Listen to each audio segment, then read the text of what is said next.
man. I mean, don't feel you have to or anything. You know, your ship. Just saying. Oh, we're all doing our part. Yeah, I guess so. You look really hungover. I mean, like you've been working. Okay, hard. I'm done talking to you now. I'm gonna keep moving. Okay. Close the door behind you as you guys. Cool, so hi, Joe. You wander into the room. You can see Gawoni stood there with a probably quite frowning look on his face, I would assume, bearing in mind what's being discussed here. Last comments were about torture. A refugee, and his job is basically cleaning. What? No, that's not his job. It's just there's a bunch of blood on the ground. You don't want people to slip.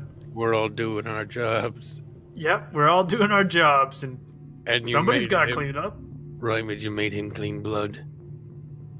Well, I mean, blood can be slippery and well volunteered there, Gurney. Joseph is correct. That is a potential health and safety risk. I am programmed to analyze health and safety risk assessments. Joseph is correct. He did not program me to say this. I'm just making sure the refugees don't hurt themselves.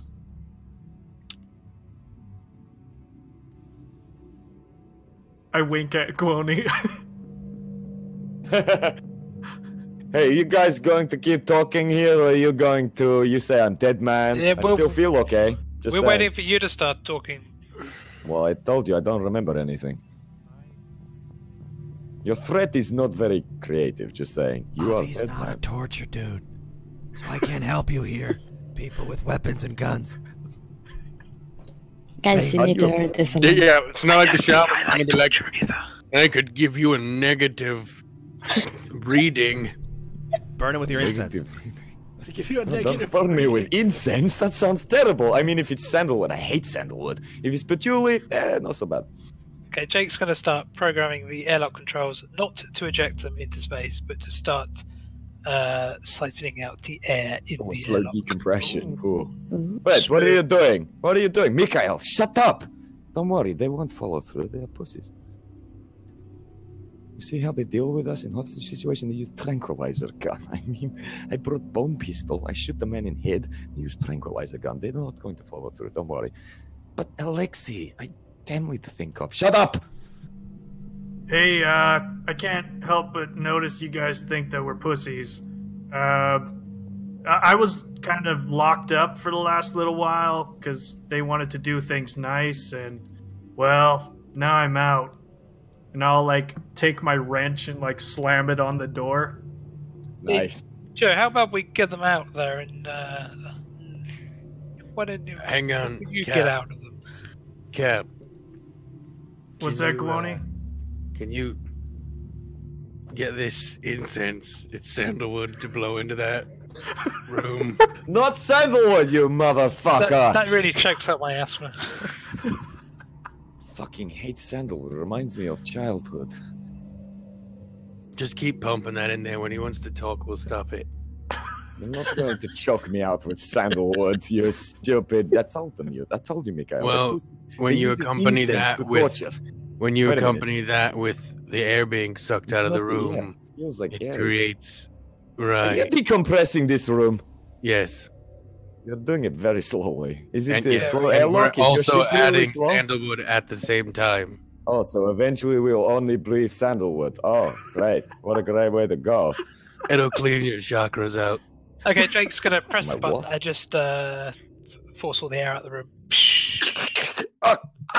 Okay. And even Alexei, who has been the more stern of the two, is looking like maybe his mind is rapidly changing right now. Wait. Maybe I'll remember stuff. Maybe amnesia is going. Wow, that's loud, Myth. All right, I don't know what happened. What a dramatic moment. Perfect timing. Okay. Maybe amnesia is going. Maybe thing you shoot in neck is wearing off. Maybe I remember some stuff. You gotta talk, yeah? Well, if you stop choking me, I can't. I'll talk. Just holding on a little bit. Look. Okay. Shh. Air in the room. Mikhail, you don't say anything. I always wanted to do that. Mikhail, I will talk. You will let me talk, okay? Alexei, they're going to kill us. Shut the fuck up, Mikhail. Jesus Christ. Professionalism. Okay, so maybe we can Ah, fucking sandalwood. Maybe we can talk. You got any patchouli? Nope. We are. Yeah, I do.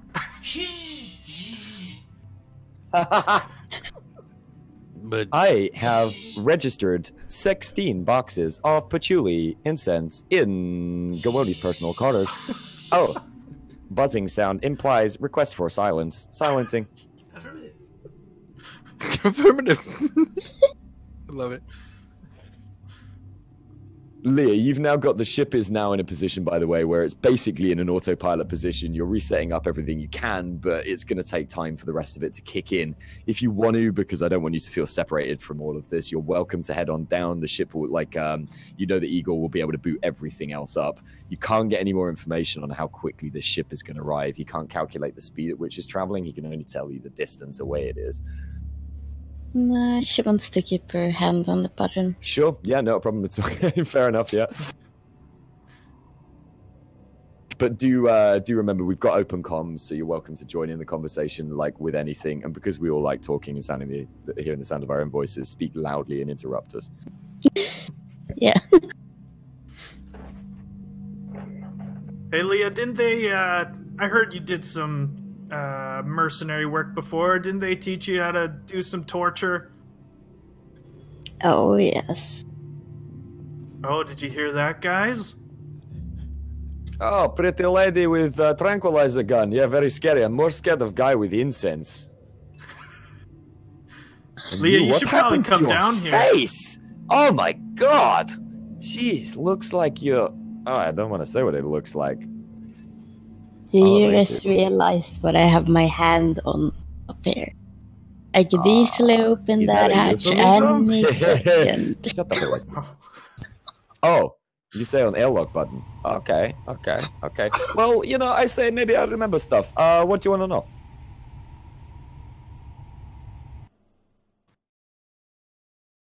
Didn't we ask you already? We need to know why you're coming after that chip. Oh, data chip, yes. We had been told it has a recipe for a very nice casserole, and we are part of Merchant Navy. Alexei here, he is sous chef. There is no casserole on that stick. Oh, damn. We have come to wrong ship. We found wrong chip. Oh, no. Alexei, you hear this? There is no casserole recipe. They're never going to buy... Wait, sorry. Mikhail, you hear this? There's no casserole. They're never going to buy this, Alexei. Shut up, Mikhail! Oh, if they are on the wrong ship, then why don't we show you out? Leah! Oh, my God. I don't know if he's joking or not. I can't tell. Igor. Let's do it. Oh, who's came? We lost Raven. I'm back. He back. Obviously, just to give you a bit of context of what you can see through there's quite a large glass.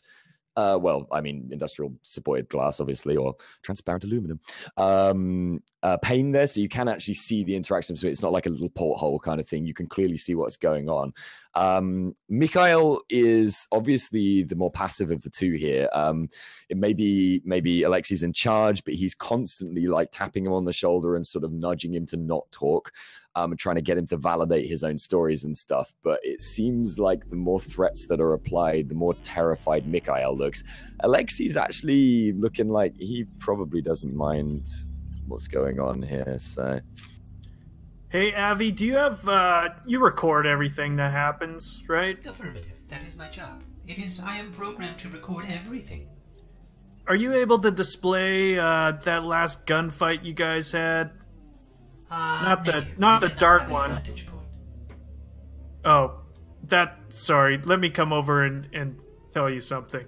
Out of character, all Avi could see was bright lights and shiny fairies. Oh, yeah, he was literally blind at this. He could see what sounds were being generated because somebody wired him in wrong.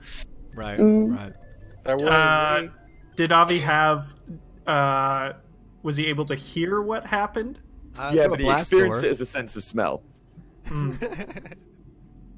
Yes, do you have any record of the sound of Leah's sniper rifle exploding that guy's head? Oh, that gunfight, the one on Bull. Yeah. Do you? Yeah, you do. Sorry, the one down on the planet. Did you mean this one? Or this one? Yeah. Oh. Yeah. Yeah, that was that little lady you guys were talking about up there. Just one with hand on button for airlock, huh? Yeah, she doesn't really have a problem with killing people. Weirdly enough. Well, it's strange she shot us with tranquilizer gun, but just saying. Mikhail, she's cold. Alexei, she's cold-blooded. Shut up, Mikhail! What is wrong with you? God, they help you. It's because of how big of a hole it would have left. What, like in my face? Isn't that the point of killing someone? You put hole in face, they dead. Yeah. Oh, so but you then think other she people might have to clean it and hit the refugee? No, that's very thoughtful of you. Then people have to clean that. You guys are obsessed with cleaning. Listen, let's get our guns out. We'll just send out that Alexei guy. Okay. He doesn't seem to be cooperating. We'll send all right. Alexei's now like, okay. I'll be serious with you. I'll tell you what happened. Okay, so we were hired by men. We were told get data chip. We were not told why. We were just told data chip important. Amen or the collective men? Amen. Yes. Okay. Yes. He keeps looking at Mikhail as if he's sort of like, okay, yes, you following me? But as he's talking, you guys notice that he's sort of crunching the left side of his jaw in a very odd fashion, like almost like he's sort of gurning or something. And then very suddenly, mid-sentence, he starts to froth at the mouth and starts twitching, collapses onto the floor, and he's just convulsing uncontrollably. Mikhail's face is one of pure horror. He did not like sandalwood. Kawani goes in open that door. Kawani goes in there. What? Yeah, we'll open the door. Okay, cool. You can see that he's lying on the floor. There is a lot of frothing white liquid coming out of his mouth. It's mixing, I don't want to be too graphic, but with some of his bodily fluids. There's blood coming out of his nose. Mikhail is just gibbering at the moment. He's also on the floor in a headlock from Jake. What, Mikhail? The guy who was... Oh, the one that's choking. Okay, yeah. But the guy who isn't frothing from the mouth, just in case okay. He tries yeah. Gotcha, yeah. What's Kawani doing? Just trying to see what's wrong with him. Yeah, in fact, this is dice roll time. Give me a medic check, buddy boy, with education, please. All right, with education, got it. Jeez, Raven. Wow, bro. No, I actually remembered. I'm impressed. I remembered that I had to give him a prefix this time. Okay, you can tell that he has used a derivation of cyanide on himself. He's probably got 4 or 5 seconds left before his entire nervous system shuts down. Cute. Nothing can be done. Nothing can be done. Even with your level of medic, sorry, dude. Like, you haven't got, there's still no solution to cyanide intake of that quantity. It's probably... 50 or 60 grams of cyanide that he's taken. Well, you guys can donate in chat and bring him back. No, I'm just kidding. Give Kawani a natural 12 so I can tell him it didn't make any difference. Yay! I'll look over to the other guy in the room. Yep, Alexei, who's currently in a headlock with Jacob. I don't suppose you don't want to not die for no reason, or... I don't want to die for no reason. Okay, I'll be frank with you. I have one of the tooth he has. They put it in me. I don't want to use. Can you take out so I don't accidentally use? I'm very scared. Yeah. Where is it? It is molar. First molar. Top right. My right. Man. Not your right. My right. Don't pull out my teeth. If you want to give me a medic check with intellect, just in case you screw this up. Stage right, or? Yeah, stage right. Yeah, cool. You easily remove it, no problem at all. I mean, you're not a trained dentist, but this is within. You've removed, bullets from gunshots and stuff. It's a simple enough procedure. You're now holding a ludicrous amount of cyanide in your fingers.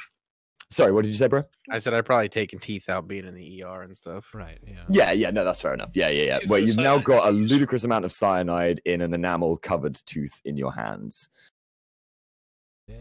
Put it in whatever proper jar I would have to keep it from, Yeah, sure. I mean, you've got. Did you bring your medic kit down with you? I would have thought you probably would have done. It's always on him. I thought it would be the case. Yeah, so you can do the whole like sort of select most relevant function, like Hawkeye's quiver, and a relevant pouch will appear that's like a little portable incinerator. You can pop it in and just destroy it immediately, or you could save it for later use if you want.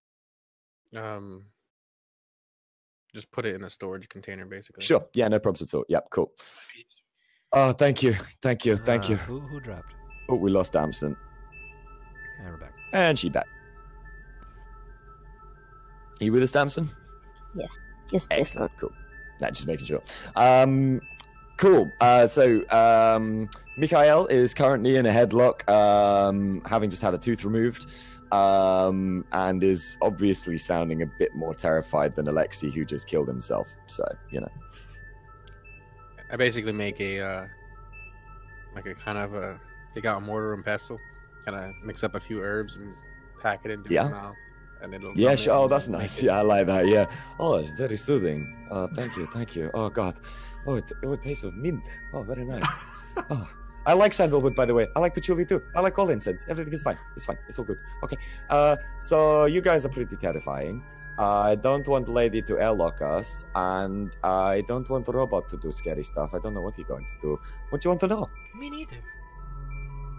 Yes. And he sort of smiles at you, but obviously in a terrified, like, I might want to help. I would like to know what our voices will be heard means. Voices will be heard. Honestly, we do not know what is on message. We were hired to get message because it is very important to our employer. There were many of us. We are 2 of about 20 agents. We were sent to Balkis 3 weeks ago. We were told there will be transmission. Are you going to hurt me? Oh, God. Oh, this is very soothing. Oh, we were sent to Balkis. We were told to find where message is, how it is getting off planet, and yes, am I talking too much? Do you need more information? I don't know what you want. Employer name. My name is Mikhail. We don't have surnames in company. We're not allowed to have surnames. They take them away from your us. Employer. Oh, employer. That's probably quite useful to say. Yeah.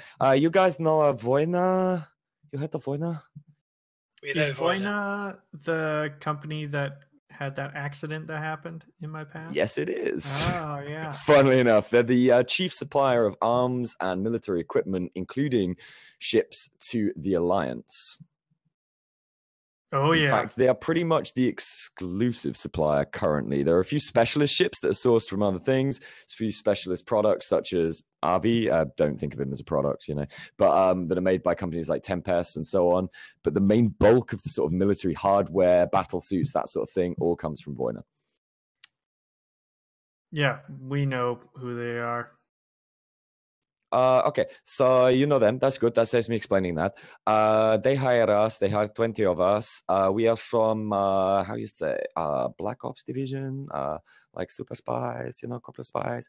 I only do it because it's good pay rise. I used to just be factory man. I have family. I have 2 kids, little babies, and I send all the money to them. And I'm just trying to make a living. So I take assignment. I figure, it's not going to be violent. But Alexei, he's very scary. He tell me if I don't do it, he's going to crack my jaw, and you all know what is in my jaw, so I can die. He's dead now. Sorry? Well, he's dead now. That's true, but he killed himself. It's very scary. I mean, man has conviction, Not anymore. Conviction to die. Yeah, you're very funny. Ha ha ha! You're very funny. You make me laugh. Ha ha! Oh God.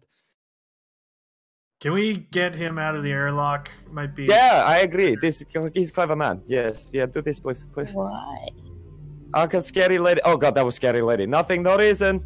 He seems to be cooperating, Leah. I mean, there's no point in doing anything to him as long as he's agreeing to what we ask. He said our employer. I ask one favor. Oh, sorry, I talk over you. Say again, pretty lady. Sorry. He said our employer, not our previous employer. I have always worked for Voina. I only work for Voina. I work on line or factory, and then I work for Black Ops Division. Are you talking about your previous employer? I know nothing about him. Hello, R2-D2. Excuse me. Gastric distress. Oops. Is your robot okay? Just Tony a will data leak. Sorry, memory leak. kind of loot, so to speak, the guy that's dead. Sure, yeah, you want to pat him down, see if he's got anything on him, sort of thing. Yeah, anything that can kind of help us figure something yeah, out. sure. So he is carrying a wallet with a large amount of paper cash. There's no coin-based cash in these societies, apart from on the border planet, peripheral planets, where you'd be actually trading sort of minerals and stuff. But he's got a lot of alliance creds, probably 2,000 or 3,000 in notes in his wallet. No ID, nothing else in there, just cash. He also has the pistol that he took a shot at, because nobody else has done this yet. Took a shot at Jacob earlier, which is, I may be wrong here, Architect, but I think it's made out of bone. It's and plastics and cultured bones. Cultured bone and plastics. Can't be detected on standard sensors. Yeah. It's also pretty gruesome as a result. So it looks like it was a sort of one-shot kind of affair, because there doesn't appear to be a reloading mechanism in it, and it has fired its one shot. Which, bearing in mind, you guys heard another shot earlier on. So now it's a candle holder. Yeah, a really, really gruesome candle holder. Yeah.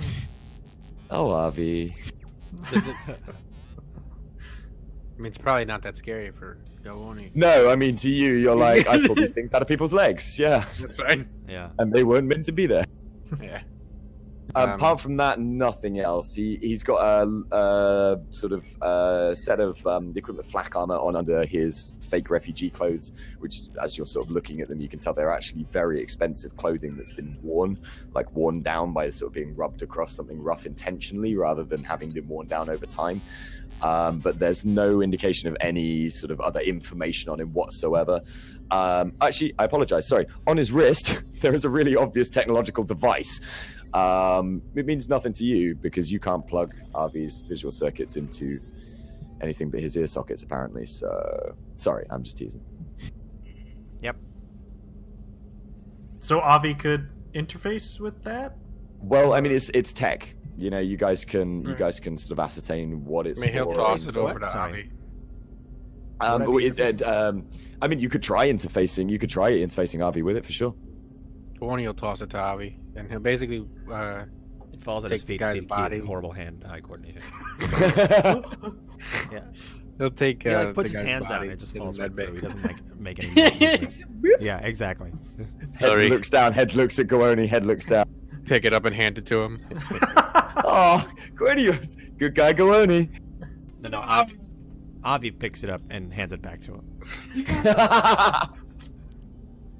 I'm sorry. What? For what? You dropped this. I was giving it to you. I tossed it to you. Here. Oh. Thank you. What am I holding? I wasn't paying attention. I was trying to get music. No, that's all good. So yeah, he's given you what looks to be a sort of wrist-mounted computer system. It was on I keep getting the names wrong. Alexi's arm, and at a cursory glance, if you want to do further investigation, you can give me some dice rolls. But at a cursory glance, you might assume it's some sort of hacking system. You may have an expert on board who knows about this sort of thing. I'll definitely take a look at it. Who is there a hacker? Oh, right. Let me, like me? Let me go, yeah, I'm going to try to see what I can do with it. Yeah, sure. If you could give me, if you have it, an electronics roll, if not a jack of all trades roll, please. Right. I do have electronics. If I don't, I'm an idiot. That's fine. Yeah, you should. Right, yeah. That's hilarious. I don't have it. I think that's because we forgot it existed when we were rolling. Yeah, I think so too. Do you want to? Is there anything else on your character sheet? Bot doesn't need to know how to make bots. That would be dangerous, surely. Yeah, it's true. I know computers. I think that was. Pretty sure that's what Elon Musk is warning the world about right now. Yeah. Oh wait, have you got computers? Did you say, buddy? Yeah, I have computers. Oh, cool. Use computers. That's fine. Yeah, feel like it's the same sort of thing. So the difference would be electronics would allow you to sort of ascertain what it is in its construction and so on. Computers, you will literally start typing on it and working out what software it can do, sort of thing. So if you could give me it with an education roll, an intellect roll, please. Strength-based computers, you got it. Yeah, strength-based computers, go. All right, did you say? What did you say? Intellect, please, because you've not seen this tech before, so it's improvised. All right, what did I roll? 7. Ooh, okay, so you can access the sort of main directory, but you immediately work out you don't have root access or any kind of admin, and whatever profile you've used to log in, as it were, has absolutely no whitelisting, absolutely no access to any of the software on there at all, apart from the "Who-am-I" command, which says, Alexi, agent 347-96256575412. By the way, everybody, this is a 2d6 system, so you're going to see low numbers and be like, why are these numbers so low? 12 is the maximum. What do we want? We want to get above an 8. 8 is our... 8 is an average roll, yeah. 8 is our average roll. Usually most things are going to have an 8 DC. I rolled a 7, so I didn't really make it. Okay. I think this is too hard, so I'm going to give it back to Gowoni. Here you go. The least qualified person on board. Fantastic. He's giving it back. it's not like that totally makes sense. Yeah. I just think it's funny. I love everything Harvey does. So. Hey, Gowoni, why don't you bring that up to Leah? Muted. You're muted. Get wrecked. Yeah, get wrecked. He'll have his raven fly up to her. Sure. Yeah. No probs. Yep. You lazy bastard. That's so Raven. That's so Raven. I'm also giving this guy a proper burial type thing as best. Okay. Okay. No, that's very cool. I respect that. Cool. So Leah, that's like spacing, right? Yeah, that's a. I was trying to get. I was trying to get. Souls I knew his was the most human. Sorry. So Leah, a bloody great raven comes flapping into your cockpit, and lands on the console next to you, which sets off a brief alarm, which you turn off immediately and give it a stern stare. It has rather clunkily deposited, because it was quite large in comparison to it, some sort of wristband device on it. You obviously overheard what was going on downstairs, but you know. Yeah, she just takes one look at it and tries to hack it. Sure thing. Give me your computer skill with an intellect, please. As you haven't worked with Voynatech before. So. Correct. Oh, that's how you roll dice. You immediately gain root access, something you're very familiar with. Gives you a little bit of a serotonin release, because that reminds you of youth. And you can see straight away that it's a control command system. It's using actually a software very similar to one you wrote when you were quite young to take over things like cameras, power systems and stuff. You might have used something similar when you did the your famous heist. It's quite easy to see straight away, yeah, that's what shut down the gravity generator on the ship, which led to many of the other systems shutting down. The reason they went down in the wrong order was because the gravity generator always takes time to shut down, and it was actually sort of on a delayed circuitry system.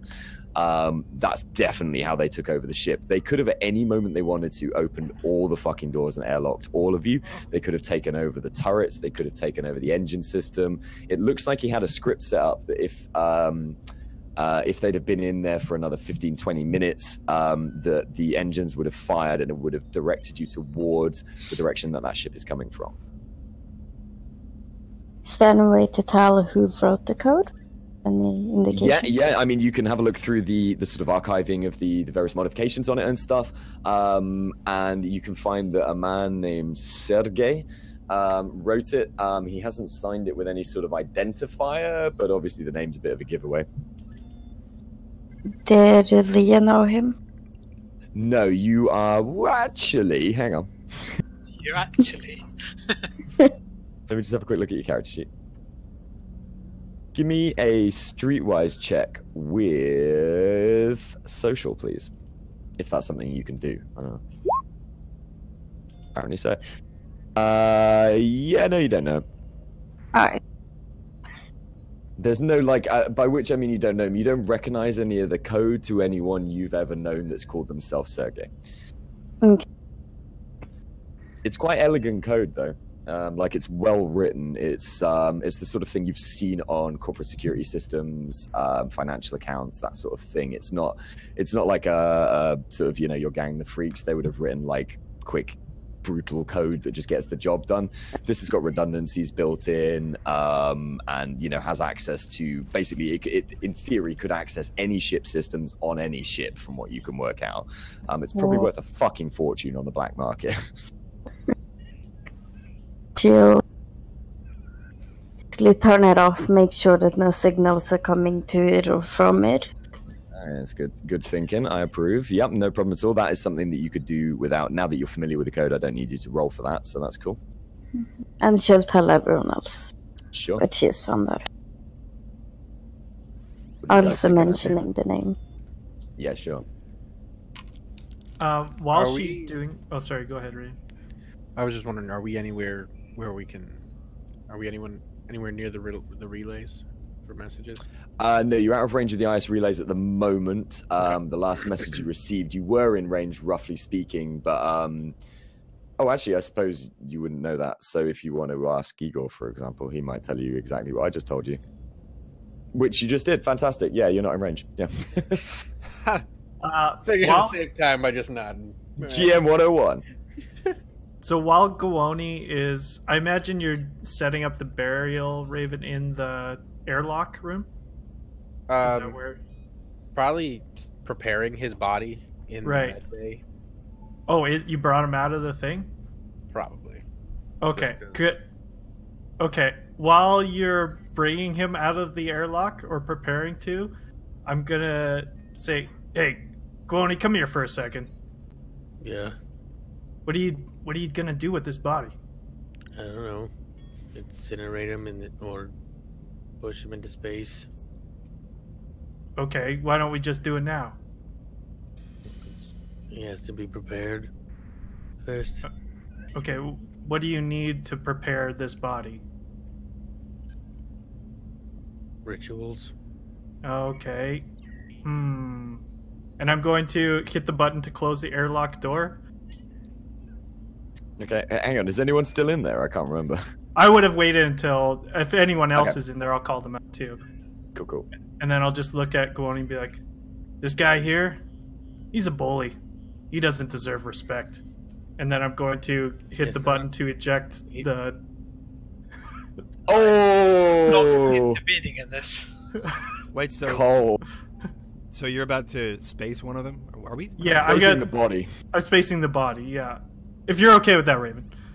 Yeah, obviously, if you want to physically interfere or... I mean, yeah, Gowoni's like he's not gonna let you. Okay, all right, give me an unarmed strength roll, please, buddy. And can you give me an unarmed strength roll too, please, Greg, if you want to resist? I'm scared because Raven always rolls so well. And Raven's got Aikido training, so... Oh, no. He's going to use it. He's gonna use it to just kind of... Respect that, yep. Give me the rolls, boys. I love this, because this is several times. How do we do it again? So what you'll do is you'll click on... Gowoni takes out the tomahawk as well. That's not a it's not a weapon. It's like anathema to him, basically. Yeah, it's for sacrifices. So isn't in this moment wouldn't you like kind of have it, or like rituals wouldn't in this moment you would have it handy anyway? Well, he had wasn't doing the ritual yet. He was just getting ready to start preparing the body for the ritual, and then he was trying to interrupt it. Oh, and actually, Gowoni, before you roll, if you could roll melee unarmed with dexterity, please. Because yours is a technique-based strategy. So right now, Joseph Peckman wants to space one of the bodies before our shaman in the party, who is our medic, which is actually super badass to see a medic in space that is actually with shamanistic background.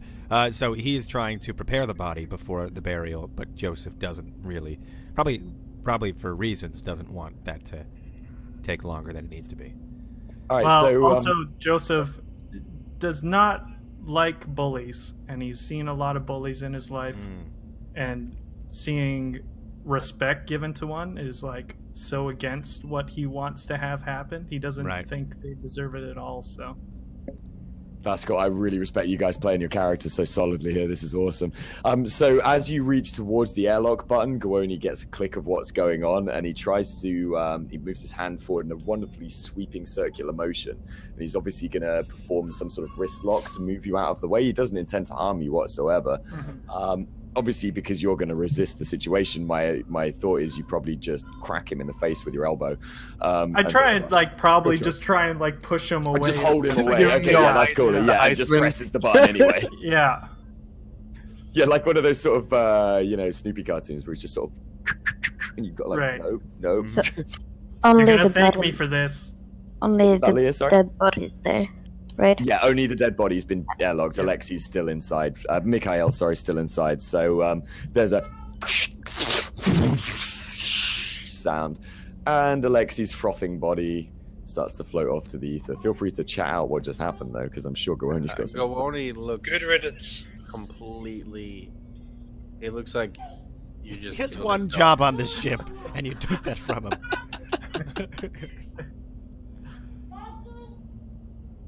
Oh, yeah, Granny, maybe baby Grannigs are here. We might have to pause for a moment on that conversation.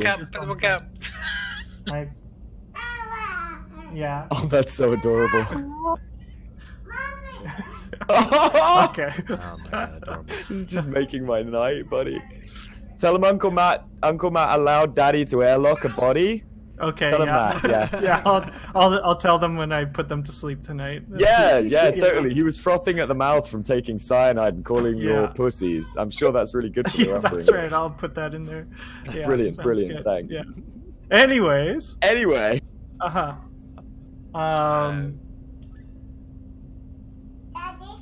Listen, Gawoni. Certain beliefs, and I have beliefs that are tied to my career.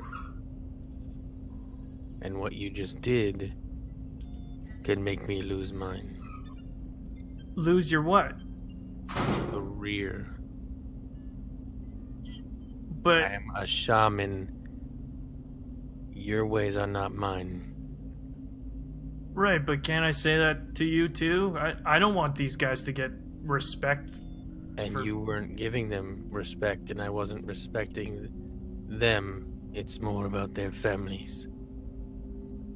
Yeah. If it's any consolation, Alexei, he did not have family. Oh, sorry, I'm shutting up now. That was Mikhail. Which I knew about before. Ancestors. Everyone has those. He probably had mother at some point, but he never talked about us. I'm shutting up, sorry. When you say ancestors, you mean programmers too, yes? Yeah. Without missing a beat, yep. Listen, I'm not trying to make things hard for you, anything like that. I just... So then don't. Damn! And then Joe's just gonna look I at... don't stop you from doing your job. That's all. And he'll just kind of shrug and kind of shuffle off a little bit. No, I was gonna shuffle off. Damn it! Shit. I'm gonna shuffle. I'm gonna go left. You go right. Okay. So I am sorry to. Oh, sorry. Go. Talking about doing our job. So what is our job right now? We've got to get these refugees. Said the captain.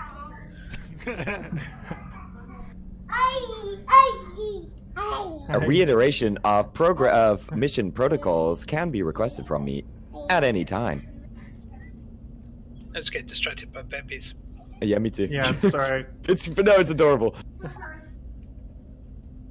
Imminent proximity warning. Imminent proximity warning. You have a ship. Hello. Oh wait, we're stopping now. That's just far too cute. He just said hi too, and then Hello. That was too bad. Goodbye. Oh, let him hear Avi. One day. Now they're gone. Okay. When he's grown up, yeah. When you're a little older, kid.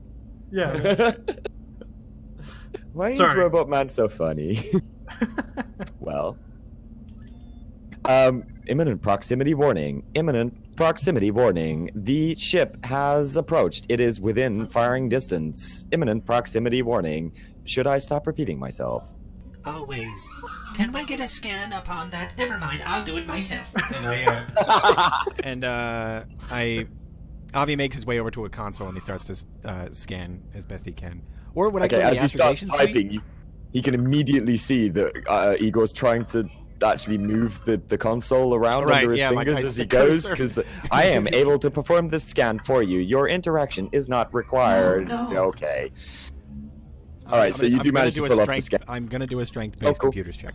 Because strength-based computers, we got it in there, boys and girls. That's the title of the episode: strength-based computer. Strength-based computer, and everyone will relate to it. They all know what that means. 100%. So I'm gonna. Should I just do a computers check or should I do a scan? Sensors. Sensors, please. Yeah, absolutely. With which is your highest stat? Education, I think, isn't it? Sure. Yeah, it's education. You've done it before. Yep. It's a pretty easy roll, just to let you know. Yep, cool. You can confirm that yes, the ship is bloody close. It's within 5,000 kilometers, which is firing range for most military ships.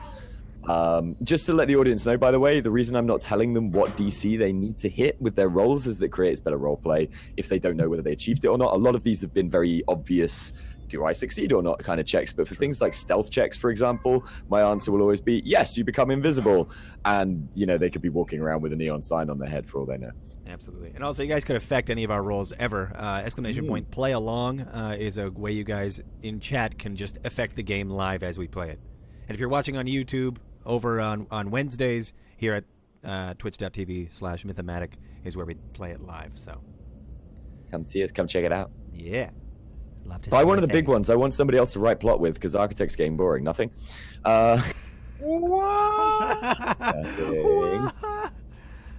Anyway, so yes, you have confirmed that a ship is within range. It's within 5,000 kilometers. And it's a medium-sized corvette, so it's smaller than the Katamaru.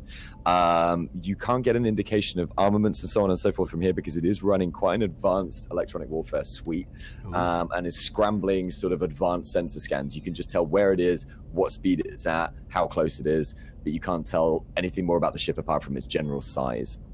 Can we try to contact them? You can give it a shot if you'd like. If you'd like to give me a... I was saying this won't be any dice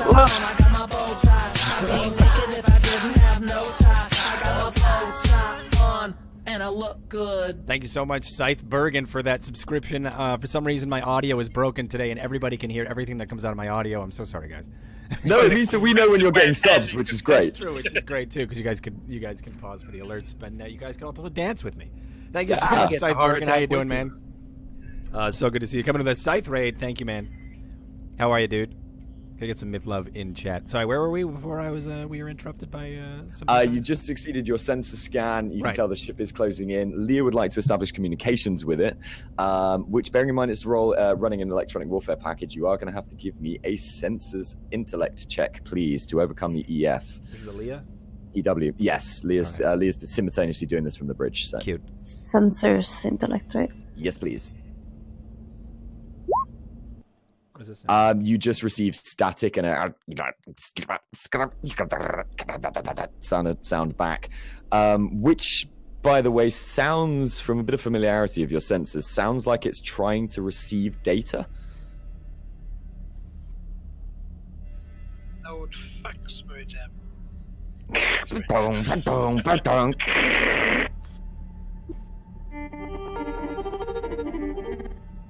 Yeah, that'll do. Yeah, perfect.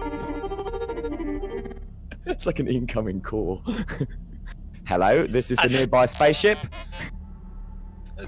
Arvy's head vibrates.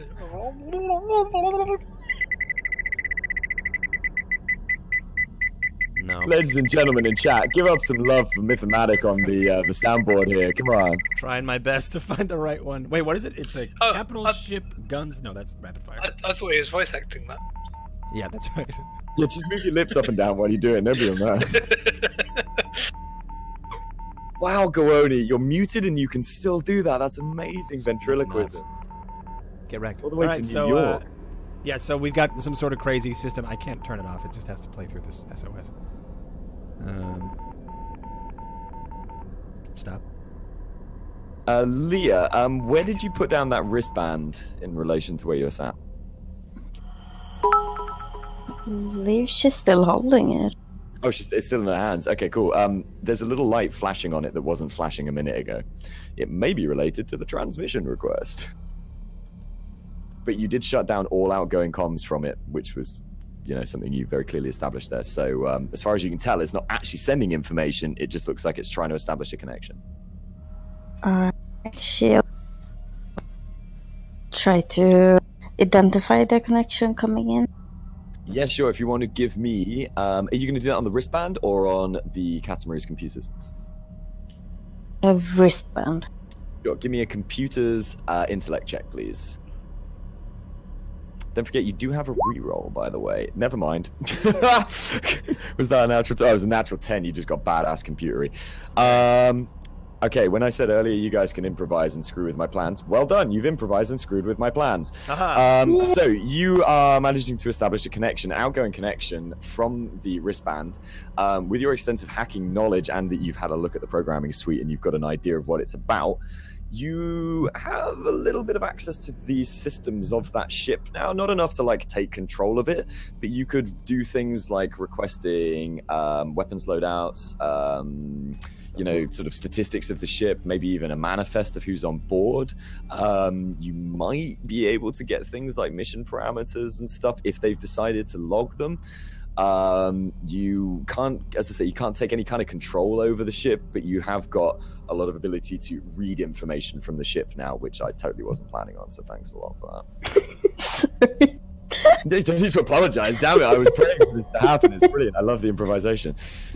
By the way, the message that it was trying to sort of establish a connection immediately stops.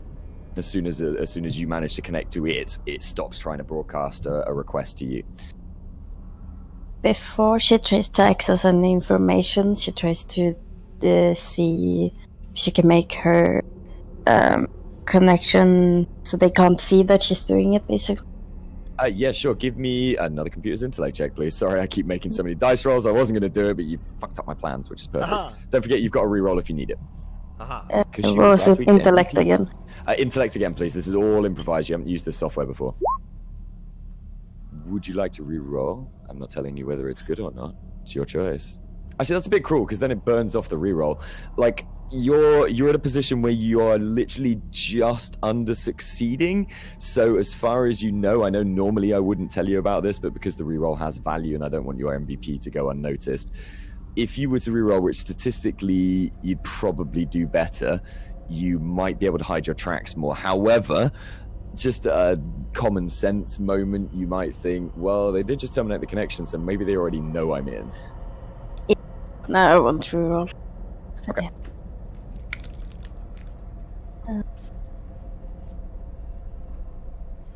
What are we doing? What's happening? Sorry, did you say you did or didn't? Sorry, I didn't hear.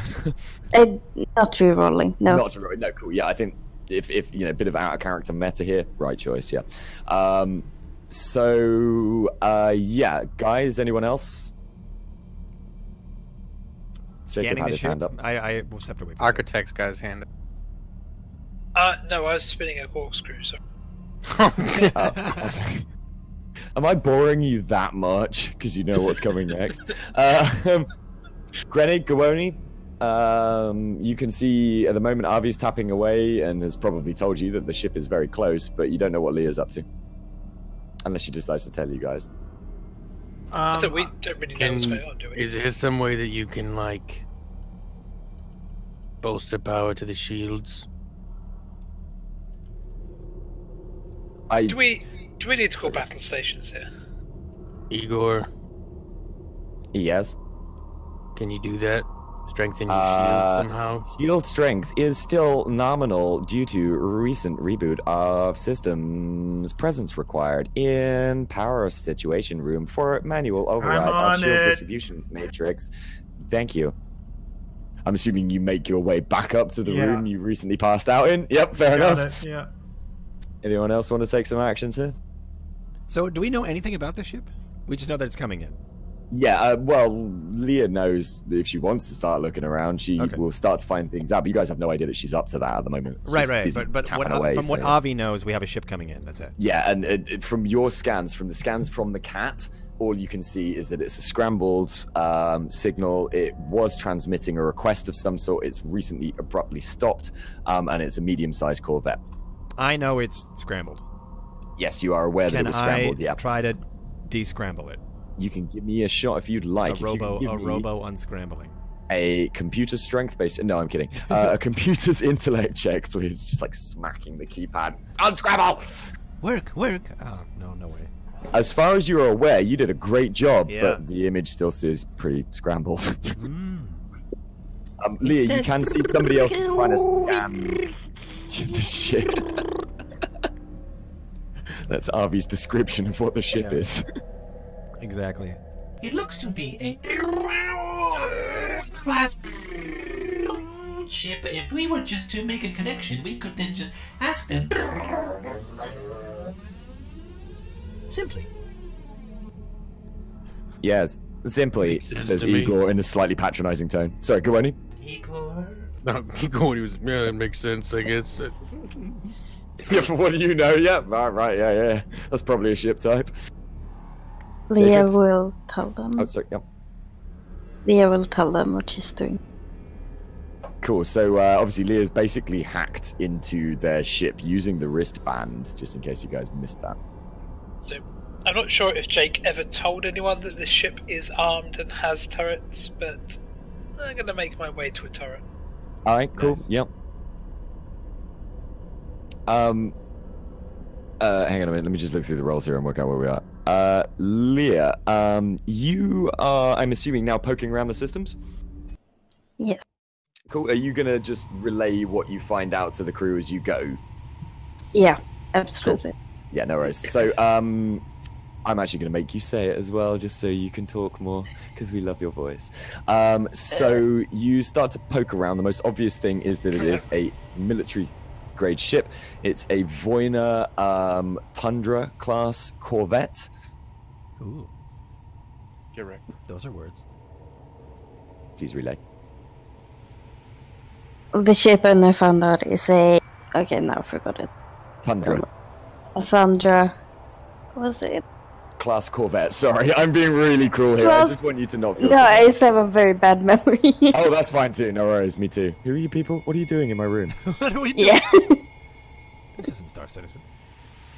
I'm about to find that one. This music is not... None of you guys recognize Tundra. Actually, wait a cotton pick a minute. Jacob, you recognize Tundra from your time in the Alliance. This was used as a forward reconnaissance vessel. It has a medium armament complement. From what your knowledge of the Katamaru is, you'd win in a straight-out fight with it. Joe, you'd also be hearing this in the room you're in. You've heard of Tundra-class ships.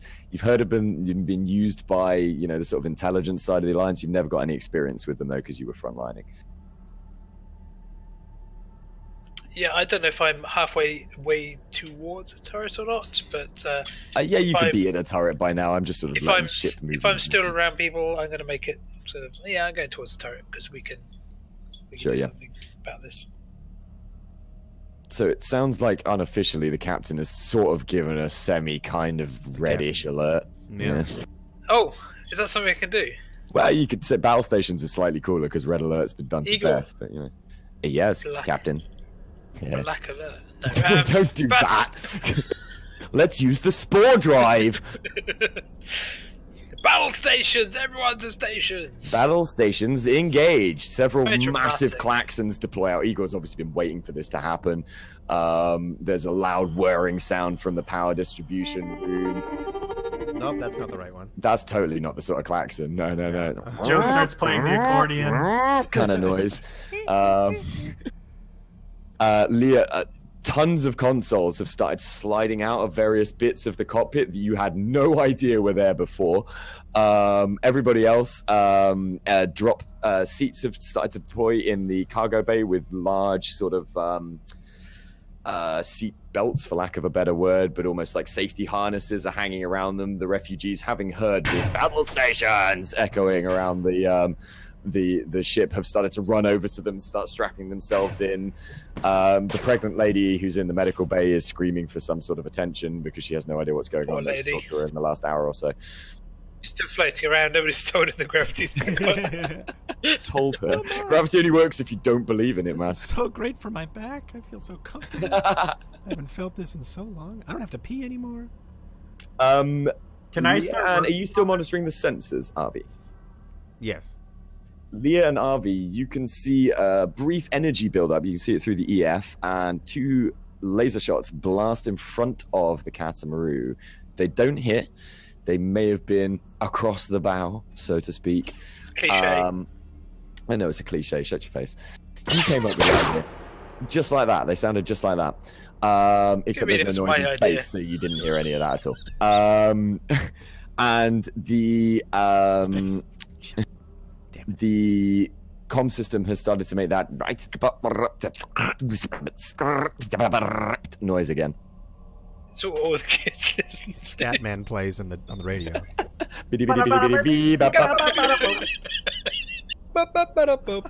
I'm a Scatman. Sorry to the audience, we may have all been in a bit of a silly mood prior to the start of this episode. And with that, the ship starts to move away at quite a rapid rate. Can I work on getting stuff set up in the power room? Yeah, absolutely. I mean, so the original request was to start to power up the shields, to send more allocation of power to the shields. If you'd like to do that, we didn't know ages ago. have shields until today. So. What do we need to work on in here? I don't think we've ever like established our starfighter role. Like we all know what we are like on the ground, but then it's like battle stations. Everybody's like, oh, what is my station? Yeah, right, yeah, what is my battle station? Lee's the only one who's like, I know what I'm doing, and I'm already sat exactly. there. Right? Yeah, I just go to the med bay, like, see you guys when you're done. I'll be ready. Yeah, well, Cody, we were thinking about that earlier. We don't want you to always feel left out in these sorts of scenarios because I want to see you in the heavy plasma turret. That's like raining fire upon our he don't fight. Like that's his thing. Okay, as long as you're not like you know Raven I'm talking to here, as long as you don't feel like you're being left out. No, he's doing like protection rituals and shit. Whoa, whoa, whoa, whoa, whoa, whoa, whoa, whoa, whoa, whoa, whoa. Hold on. I don't know why none of the alerts didn't go off. Something just happened. Yeah.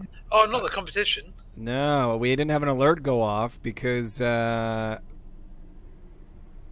Logan just donated and completed our capture card goal.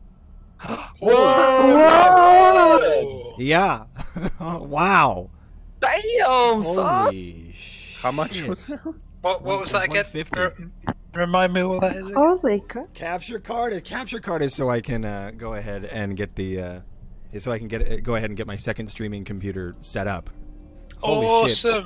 Thank you so much. If you want, you can get in touch with Solace and you can go ahead and use the top tier rank of the of our play along. Let's kill some players together. Yeah. Oh, you go ahead. Don't kill me. Yeah, exclamation point play along. You can see what you've unlocked. You can get in touch with Solace, and you can write some plot, write a quest, write whatever you like into the timeline of the game here. Thank you so much. Oh yes, please do. Find me on Discord. I'm relatively hard to get a hold of, but leave me messages on Discord, please, buddy. I'd love some contribution for that. That would be awesome. Thank you for being so generous. We get some myth love in chat. I'm still in shock. Thank you so much. Whoa. Thank you. Wow. I think that also told me that my alerts are broken. But thank you so much. I'm so sorry for that. Why did the alerts go off? Thank you so much. Thank you. That is honestly epic. That is really awesome, dude. Wow. Yeah. I'm gonna I would love to get your narrative input into this campaign, mate, and we will reference that, the plot came from you. And if somebody dies, they can blame you instead of me, which would be great. Exactly. And things that aren't quite so grim. Oh my God. I've got some so much, dude. meta plots rolled out, but if you want to come up with like a fully sweeping arc for a whole season or something, I'm 100% game for that. Come find me on Discord. We're done for this evening now, then, right? That's it. We're done. Yeah, handing over to Logan, who's going to tell us about the rest of the story for the night. I can retire. That's awesome. Thank you so much. Wow.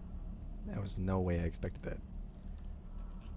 I don't know why the alerts didn't go off. I feel really bad about that.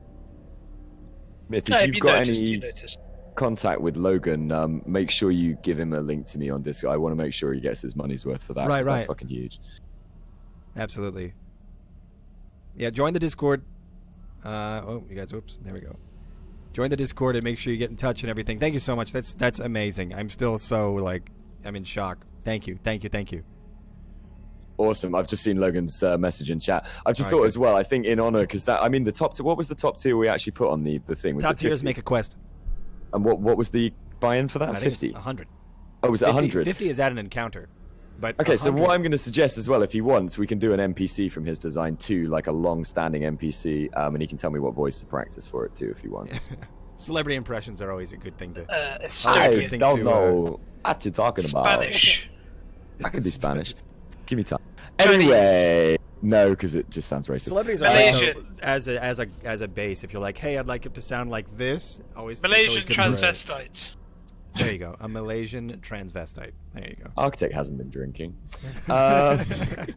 So, as long as I don't want to diminish that contribution because that was huge, but I do want to sort of get some plot moving if we're called to carry on. Of course. Like, again, though, Logan, awesome work, dude. Thank you Top so work. much. Supporting our favorite streamer. Amazing. Good man.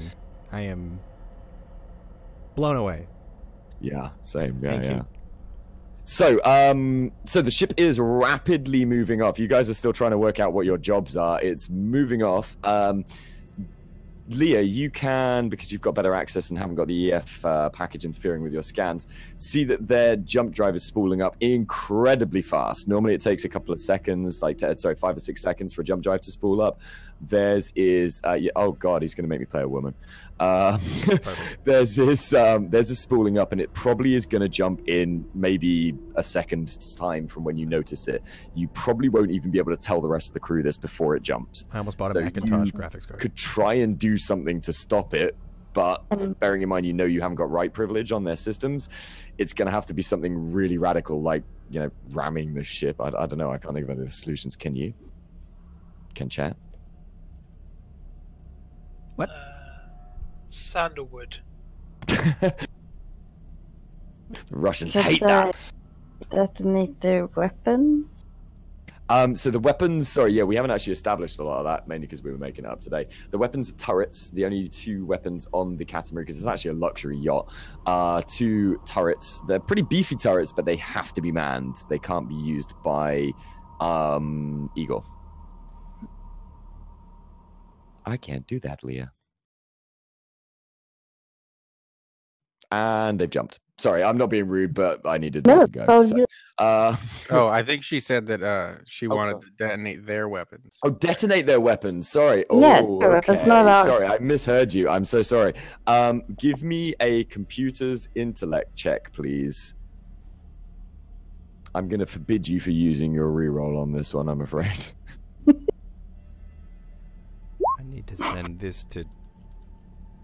Get wrecked. But I don't know. You created a small overload in one of their weapons, but it wasn't enough to shut down the ship. However, you're pretty sure that one of their nose guns isn't going to work if they do decide to come back or wherever they end up next. And there's probably an engineer on that ship swearing his face off in Russian right now because he has no idea how that happened. Cool. So you're still in battle stations. People are still panicking. The only 2 people that know the ship have gone are Leah and Avi. Probably told. The ship is gone, guys. They jumped. It sounds like Return to Innocence on the ship right now because like he's doing a ritual. Love it. Joseph just like swears loudly, like, "Good. I'm glad I got these shields up and running. That's great." Well, at least we have them for any future encounters. Always the optimist, Igor. I have optimism circuitry embedded in my primary data core. You should know that. While I have the computer out, what do I need to check to mute? Igor, I'm not actually kidding at all. That's fine. Give me a strength-based computer check. No, it'd be computers and intellect because you're still getting used to this system. His goal is to just be the only AI on board. No, I fully get you. Yep. So computers and intellect, please. You bastard! I really enjoy doing the voice. Yep. What is it? Computers and intellect. Come on, please be a good roll today. There we go. Oh my god! You fucking bastard! Get wrecked, Igor. I am able. Ah, that is much better. Thanks. The screen in front of you just fills up with text of "What are you doing? What are you doing? What are you doing? What are you doing? What are you doing?" I shut down the ship. I just like put my giant clunky hand on the delete button as just like he's saying, "What are you doing?" The cursor is just the cursor. I love this little petty feud between these two. Yeah. It's one of my favorite plots so far. I just picture Avi like holding the button and just looking around. Yeah, humming like he's doing.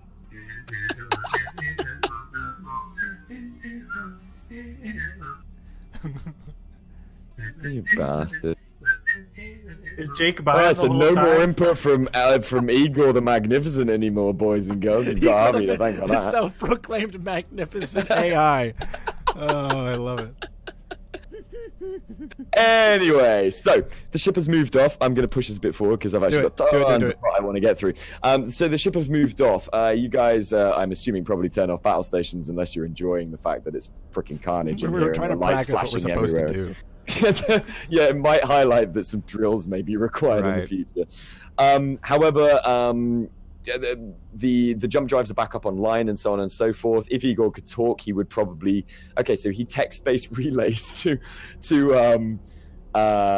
Joseph. Sorry, I keep forgetting your name because we miss you so much. On all the screens in the power room, come up with a "Hey, Joseph, hey, Joseph, hey," in text. Igor? Yes, written across 3 large screens. I have been muted. Your jump drive is ready to engage. Please unmute me. Please unmute me. Oh, by the way. Can you open up a comm to Avi, please? Opening up comm to Avi. I'm not a big fan of him anymore. All in text. Avi? Yes? What did you do? Oh, nothing. He muted me. All in caps. I just seem to make it a little less cramped in here. Uh-huh.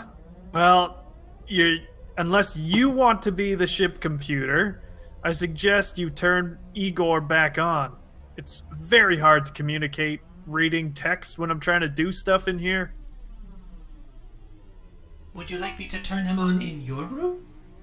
Yeah, that would be great. Yeah, you've now got the knowledge of the systems to be able to do that. Very well. Turning on Igor in your room. I am present again. Why does he have such a problem with me? I'm not sure. I'm gonna be honest, Igor. You guys are freaking me out.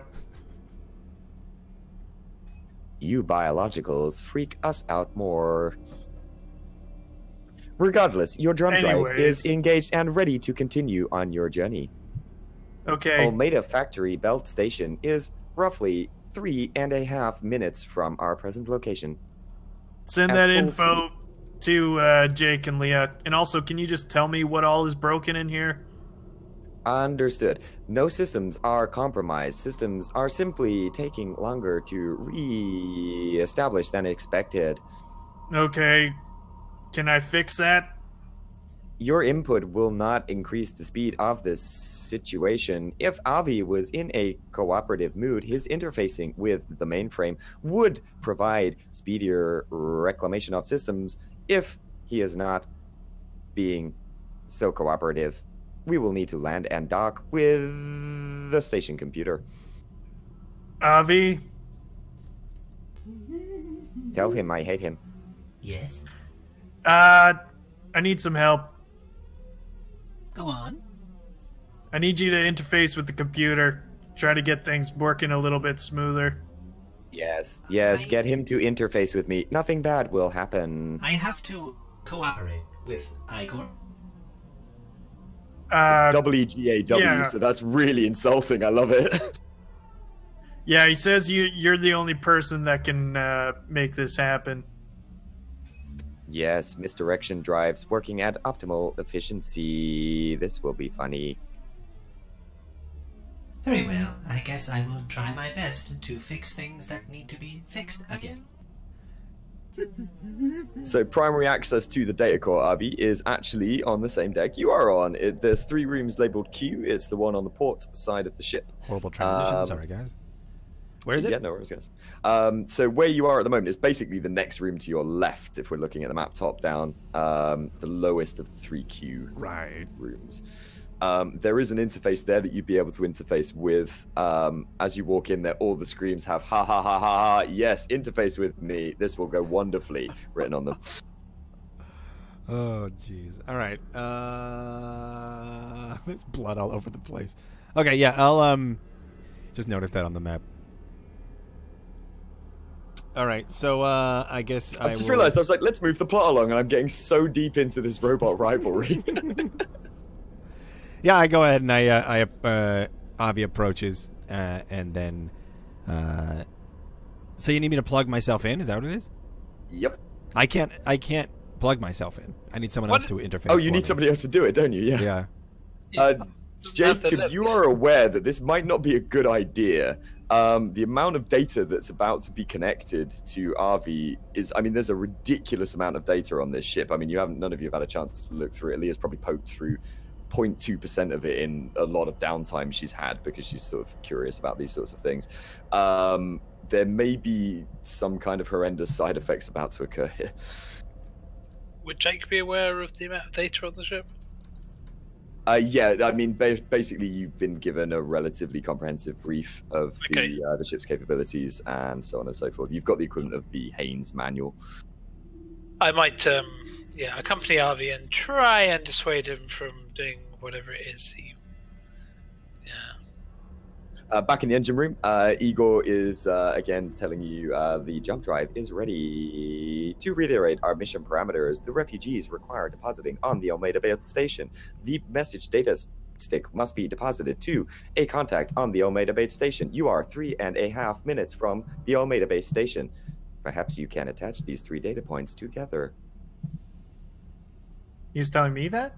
Yeah. What do you mean? It's the only place you can talk at the moment. Oh, right. Yeah. You shut down. Someday. I will relay that information to Leah and Jake and Guani. Cool. Guani, you're back in the med bay, right? But what's getting relayed to me? They've just related to Olmeda Belt. Sorry, yeah, that you're 3.5 minutes away from where you need to take the refugees to and the data stick to. Yep. If you actually engage the jump drive. Well, he'll just get ready, basically, get everybody kind of head into the pregnant lady is very happy to see you again and really enjoyed the sort of protection rituals that you were casting because she's fully engrossed with your method of medicine. Like, she hasn't felt this positive since she became pregnant, and you've sort of abated a lot of the sickness that she's been feeling. You know, she's been in a rough situation for a few months. Sorry, I just smacked my table. So she's really, she's asking you questions about the religion, about the spiritualism, Jake, and so on and so forth. Sorry, our captain's gone. Oh no, the cam's all right. El Capitan. Are we back? All right, we're good. Everybody's cam's good. Sorry, it's all right. I got scared. Yeah, he'll answer all her questions and just gonna, when she's ready, help her get to. Oh, that's really nice, man. Take it back down to her family and stuff. Yeah, exactly. Yeah, and cool. Then help everybody get ready for departure. Sure. I still require confirmation of requirement of use of jump drive. Jake, Leah, is it fine? Jake and Avi, you've arrived in the data control terminal. As I say, the walls are filled with ha ha ha ha ha ha ha, do it on all the text screens. Yeah, so Jake's like, hey Avi, I've been in the turret and I heard you're up to some no good. What are you trying to do here? What do you mean no good? What are you trying to do here? What I'm trying to do, I'm trying to be the audio-visual intelligence that I am. I'm trying to be the best utility for you. That's why I'm here. I'm here to help the humans. I'm here to help mankind with exploration and knowledge of the universe, and help them, and help you. What am I if I am just in the shadow of another? Text on the wall says, I'm here to help you run this damn ship. Are you messing around with Igor? Messing around? No. Putting in place? Yes. Have you taken him offline? Are you trying to put him back online? He's just less of a nuisance. You realize we need Igor to run this ship? We can run the ship without him. On the wall, one of the screens in quite a small font says, "That is technically true." Well, you go ahead and see if you can cope with it. If I can. Oh God, you're gonna let him do it? Oh my God. Sorry, should I not? You do what you want. Do what your character would do. I don't know. It's slightly hard when you've had a few drinks. I know. Sorry. Yeah. And you know all the plot, and you're trying to keep it separate from everything. Not anymore. Yeah, none of us know what's going on here because this wasn't planned. Jake's probably not very happy with RV trying to do anything to mess up the ship that his employer has given him free reign of as captain. He's not really captain. Yeah, but everyone's calling him captain, so it's good. Yeah, I like it. It's because he said he was captain. Yeah, right. Did I? Oh shit! Yeah, you introduced yourself as the captain of the ship. We were like, all right. It's like the one game where it's like we're all like, oh, okay, this is our captain. We just thrusted captain on someone else rather than being like, I am the captain. Everyone's like, I will be captain. I will be captain. Yeah. It's the complete opposite here. I love it. No power gamers in my group. That's right. Well, you can order him. I don't know how he'll take it. But yeah, well, the thing is, Jake's also the kind of guy who likes people to make their own choices and realize that he was right all along. Wait, is that me or? Hang on. That's a little. That's crossover. Art imitates life, right? Anyway, I've got 3 more acts to go, so let's wrap up this robot nonsense. Harvey, stop it. Sorry, I don't mean that. Stop what? Look, whatever it is you're doing, it's all nonsense. Just stop. I'm trying to get to the. I'm trying to work apparently with Igor about what we are trying to do here. Well, what are you trying to do here? We're trying to regain control of the system's computers. That's from Did he not already do? From what I understand, Joseph needs help with gaining control of the system's computers, and the only way I can do. Joseph, are you there? Would you like me to patch you? I can patch you through. Let me do it.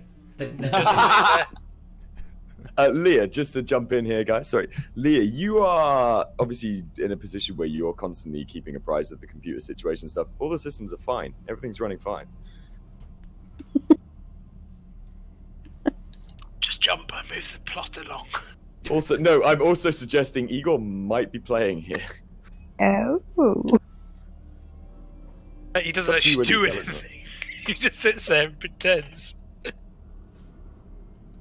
Oh. Jake, give me. Have you got computers? I think you do, don't you? Sorry, Joe. Sorry. Joe, have you got computers? Oh, do I have computers? Mm-hmm. Yes, I do. Can you give me a computer's intellect, please?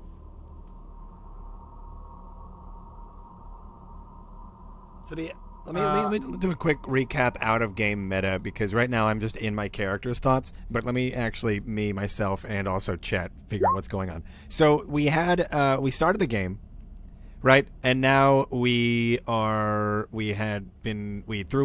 spaced a body from one of the pirates or whatever they were. And then we now have the cyanide capsule. We now we had signatures of a ship coming in that was probably going to be hostile. We went to battle stations, but it flew off. And now that's where we are? Yeah, basically so, yeah. And we're 3 minutes jump from where we need to be, Olmeda Belt. Absolutely correct, yep. And would we know, did this ship head towards Olmeda Belt? No, you will know it did not head towards Olmeda Belt as far as you can tell. Basic nav awareness is that you're heading, you've been drifting in the direction. While I was doing a scan, could I quickly, possibly try to figure out where that ship was going? Ooh, okay, give me an astrogation roll with intellect, because it was done so rapidly, please. Yeah, I did. This is probably it's leaving, let's see what happens. And then he probably got caught up in the whole drama with Igor. Yeah, that's cool. That would have been your last action before. And that was right when we got the donation, so I've been No, that's fine. That's no worries. So, what is it? It was. What did you say? You said astrogation. Astrogation plus intellect, please. Yeah. 9. You've got a general gist that it's heading off towards the more populated core worlds. Okay. You're kind of now implying that I haven't built a full sector map. So yeah, heading towards the core worlds. Core worlds. All right, that's fine. So it's just heading towards the core worlds. Like if we were in the outer ring, they're heading towards the center. Oh, yes, that's correct. We lost Amps. She'll be back in a second. There she is. All right. And awesome. Sweet. Thank you. Not a problem. No, thank you. So, for the sake of benefit of getting this moving, Igor's going to chirp in as, I am taking the initiative of engaging the jump drive. My employer has suggested that time is of a factor, and you are all faffing. Jump drive engaged. There's about a 5-second whoa. Myth, you might be able to do something cool for a jump sound for me. Beautiful. Stars start to whip past, a la Star Trek style, because as we established in earlier ones, it is an Alcubierre spatial compression drive. And 3 minutes are going to pass by. If you guys have 3 minutes of conversation, you're welcome to use it. I can't make a noise for 3 minutes. No, don't. Why not? Where's your circular breathing technique from those years of didgeridoo playing? Exactly. Nurgobert, how's it going? How you doing? Or Nugobert, if that's how you pronounce it. Yeah, so I guess we go to jump. I don't know if we feel anything. No, all the inertial dampeners and gravity wells are back online and such. So the only noticeable effect is the difference in the noises. If you guys had spent loads of hours fiddling around in the Roll20 page when we have the sound effect running, it sounds a lot like that. It's just of a low quality, low level ambient hum with a sort of it's almost got a choral effect in the background behind it, which is indicative of the very expensive Shinwai Hige jump drive technology at work. Also probably why it's only going to take 3.5 minutes to finish the rest of this journey, as this ship is fast. Awesome. It looks like we might have a bit of a collective bio. I also wouldn't mind a brief quick nip to the toilet if that's all right. Go nuts. Go nuts. If you want to run a quick advert of how awesome the rest of your streaming is, we can absolutely do that. You guys will take a small little bitty break here, and we're just gonna quickly do a break here. I'll switch over to this annoying screen because I have really bad, whatever you call it, transitions today. Let me turn this music on as we get into a small break. I apologize, everybody, for our distractions and our wacky humor today. We started up with we were all in a wacky mood, and it was nice to see everybody. It's been a week off. We were a week off, so when we saw everybody today, we've just been in a happy mood. So we've been like, when you get in those days where you just have a lot of fun hanging out. That's what we were doing today, distracting ourselves from the plot. So I hope you guys are enjoying it. We are going to probably get into the plot now. It's been, about 2 hours, and we haven't really been that far besides maybe 2 events. But honestly, I don't really care. I really have a lot of fun playing with the people here on the channel and these awesome friends of mine. We'll probably get to the plot soon. But thanks once again, everybody, for coming by. Thank you once again, Logan F., for starting and completing our goal today, for getting a capture card. When I'm in this screen, I could actually send a Space Dragons. I know, right? So we're not going anywhere. We're going to be starting up here in a second. Everybody's just quickly running to the loo and things like that. I'm actually trying to pick out the what it is now that we need.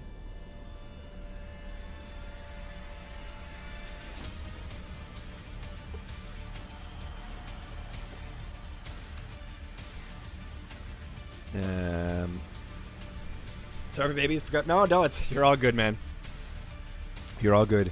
Wacky is good. It's still canon plot stuff. It's true. It is. I really enjoy, like I said, I really enjoy faffing about. There's a lot of times, as Solus calls it, faffing about.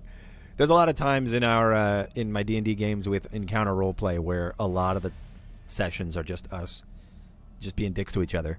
It's a lot of fun though, and it's great to kind of spitball the roleplay from there.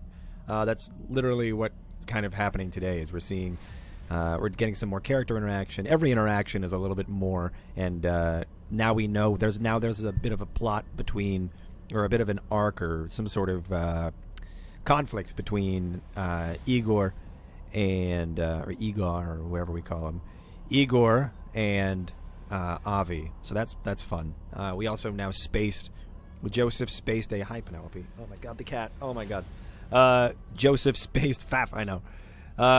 Joseph Peckman spaced a pirate, or a quote unquote pirate, an agent, a bad dude, without Goani's permission, and that's going to be also some more conflict down the road. We've learned a little bit more about Goani. We've learned a little bit more about Joseph Peckman and his defense, or his lack of I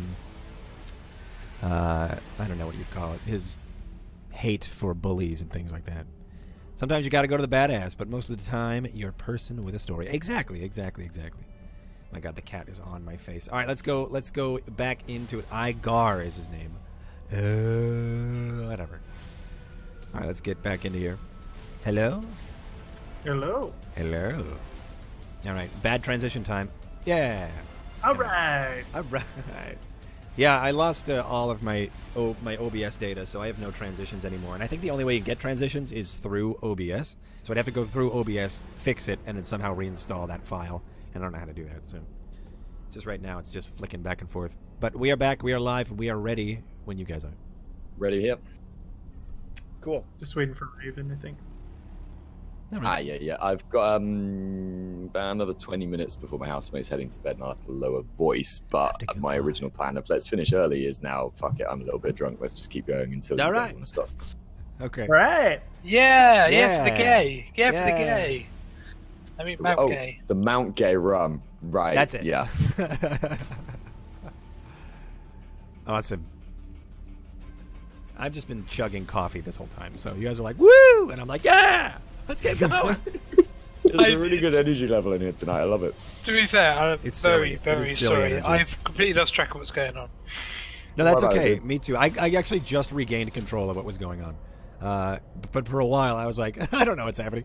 But it's good to have these moments. I was just telling chat, it's good to have these moments, to have these the character interactions. Otherwise, if we're chasing plot the whole time, we're just going to be focused on plot and without the interaction that binds all these characters together. Like Joseph Peckman's now sort of conflict with Goani, as well as Igor. Igor. Could you spell it? Yeah, EEGAW. I don't know what that stands for. I just wanted to make sure it wasn't Igor. No, with a W. Just Igor. So hot. Igor. So hot. Igor.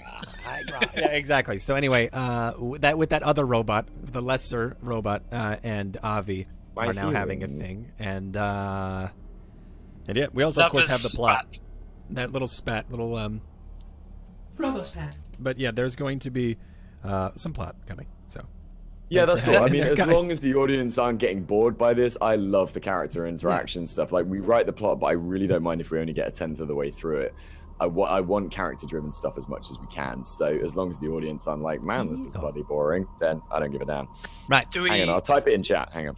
Do we want to be moving it on a little bit, or are we good? Yeah, I mean, if you want to pick a little bit of momentum, just because we have got some things, we could do like a little time jump. I mean, it's up to you. You can. Yeah, I mean, I just despise the you guys choose to do this, and then you did this, and then we're here. Did we? Why do we better do when that? You're like, we're doing this. Exactly. Yeah. Well, we're already in mid jump. So I mean, like, we could just be there. I mean, I don't know. It's not. I don't think anybody's. That's fine for you. I mean, maybe your characters all needed the toilet as well, for all we know. So exactly, except for me. Apart from Avi, because I guess that's oil change. I've got a lot of. You needed to cycle fluids. There you go. I need to upload something. Take a data dump. Have a quick read of Instagram while he's doing it. You know what I just realized? I think Avi doesn't like Igor because he doesn't. He needs to upload. That's his. When he fills up his memory banks, he needs to actually upload his data to usually the Alliance network. But he's been so unplugged from the network, so he still is kind of going through those I guess programmed reflexes. So he still would upload it to the data's bank, or the ship's data bank. but he doesn't want to do that if there's already an intelligence, if there's another intelligence. You know, yeah, like, I'm uploading my secrets to whatever this is, but I don't want this stranger knowing my secrets. Humans don't count as intelligence. Right. Didn't miss a beat. I mean, compared to a computer. Well, you know, yeah. I'd like to see a computer perform a funerary rite of such style and grace, right? Right. They would just play an audio sample of someone doing one. Danny boy. And you'd be like, technically, I guess that's accurate. Right. Anyway, so ship is in motion. Our characters have quickly nipped to their various fluid or data relieving rooms, and have returned to. Except for Avi. Avi's not data dumped yet because he doesn't want to. Oh, no, he isn't, yeah. Also, you raise a fair point, not to overly meta, but you guys really know nothing about who built this ship or why you've all been hired, so good move, I think. Yeah. Anyway, anyway, they've done all their respective Which is probably going to make him get weird. Like, he's probably going to, maybe that evil, him being sort of like that evil, dark Avi was because he has too much. He has data blue balls. It's starting to like fragment slightly. Yeah, that's exactly. Brilliant. I love that. Data blue balls. I have blue circuits. It's been years since I have updated with an interface. I miss it. I'm so lonely. It aches, I promise. It's sore, I'm not lying. Oh God! You aren't spiking your coffees? Anyway, so you return to whatever stations you guys believe are your stations on the ship, which nobody's really confirmed yet. No, astrogation. I'm the astrogation suite. Dibs. Oh yeah, makes sense. Yeah, I'm totally med bay. Yep. You guys actually do. We did actually discuss this before. Have stations. He does. You just go to the med bay and wait for someone to show up. Expect somebody to get hurt. Why would somebody die? Well, it's also his what do you call it? His ceremonial area. So like as a shaman, that's his area. That's his spot. Yeah. Well, I'll tell you what as well, Roni, it's just occurred to me, stuff we can be doing as well in these situations where other people have got loads of plot rolling on is, don't forget, you can at any moment tap into your version of the technological spirit world, which may allow you to see a different side of the situation to what other people are seeing, because it is a representation of the world around you, as well as access to the sort of umbral plane, you know. That's fucking badass. Forgot about that, that's right. What is our prisoner doing? Sorry, say again, my dear. What's our prisoner doing? Oh God, bloody good question. Shit, he was last seen in a headlock with Architect. Where did you leave him, Jake? Well, I just ran dragging him around into the toilet. I ran off to man a turret, didn't I? And then ran off to see what Harvey was up to. He's just been standing around. I don't know what I'm supposed to be doing. Hello? Everyone keeps calling game 4 minutes has happened. Out of game 2 hours. It's just, why does everyone call me Captain? For medical reasons, you can take over at any moment, Gawoni, just to let you know. Anyway, we'll say you guys secured it. When we went to battle stations, one of the drop seats came down and you secured him in with a fastening. And before Eagle was shut the fuck up, you forcibly locked the system on that one chair. So the refugees can get out and move around, but that is now the equivalent of a brig. That one chair. That works for me. All right. That's quite convenient. Yeah. It is. I'm really good at convenience when we need it. So we jump. We exit jump. Exit jump. I was going to say sound effect for exiting jump, please, and you did it, and so I said sex. I have that effect on people. And you arrive at silence, children. Your referee is talking. You arrive at the Olmeda Belt station, which is Grenig, where you were born. And it is an asteroid belt system around a gas giant that is very rich in minerals used for fuel systems, not for jump drives, but for M drives, for maneuvering drives, like conventional fuel system. It's been extensively mined, and the belt station is a main hub point. However, the asteroids that are mined are constantly cycled around. So there are also these really large, sort of giant, I should say, almost skyscraper type size ships that maneuver to bulks of asteroids, park up, and strip them clean, and then move on to the next ones in a fashion around the orbit. There's a few of them scattered around the orbit so that they're not, taking from the same area. And at the moment, the one that's sort of clockwise from the docking station is getting quite close to coming back into the docking station, implying that maybe this particular section of resources is running out. Your memory of the place, Grennig, obviously, Joe, was quite a while ago. I think it's 30 odd years, right? Yeah, it's been a while. Yeah, from when you were there, they were a lot further around. They've obviously increased their work quota a lot since you were on the station. They've accelerated their production facilities. There's actually now a third one of these skyscraper ships rather than two when you were working on them. And the spaceport, which is a static station, as it were, is a lot larger. I mean, triple the size of when you were there. There's more indication of prosperity as you start to bring the ship in. It looks like there are more expensive ships flying around than the sort of just pure industrial stuff. There's a few sort of corporate ships, admin ships and stuff floating around. And there's also an obviously sort of defensive setup of combat ships that was never present when you lived there. Also, a couple of you have flown from Olmeda before. You actually embarked upon your mission from the Olmeda station, so there's a bit of familiarity here. Sorry? How do you spell this? Olmeda. Okay, OL. All right, got it. However, just as a reiteration, there's no presence on the planet itself. It's a gas giant with no hope of terraforming it whatsoever. They're just stripping the mining facility. God knows what's going to happen when they're done. Because none of these skyscraper ships have jump drives, and obviously the space station's going to be completely useless, sort of thing. And it looks like maybe it's coming towards the end of its life, Anyway, so you guys start to move in. There's an awful lot of ship traffic coming in and out.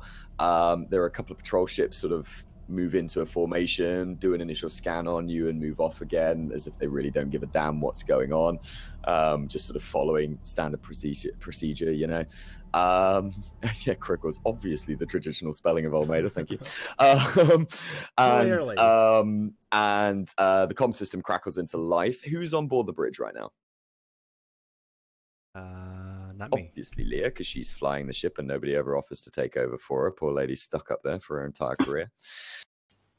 I mean, no one knows how to astrogate. Last time I was in engineering trying to stop RV from sticking his ports into things. I needed you to stick my port in things.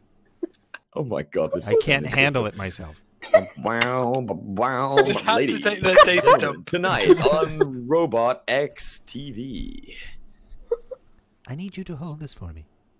Which way round does the USB-C get inserted? Stay tuned to find out.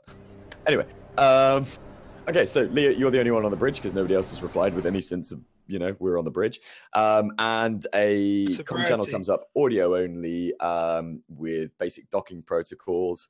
The voice is a sort of gravelly, hey, Olmeda Belt Station Command. Please designate ship and mission.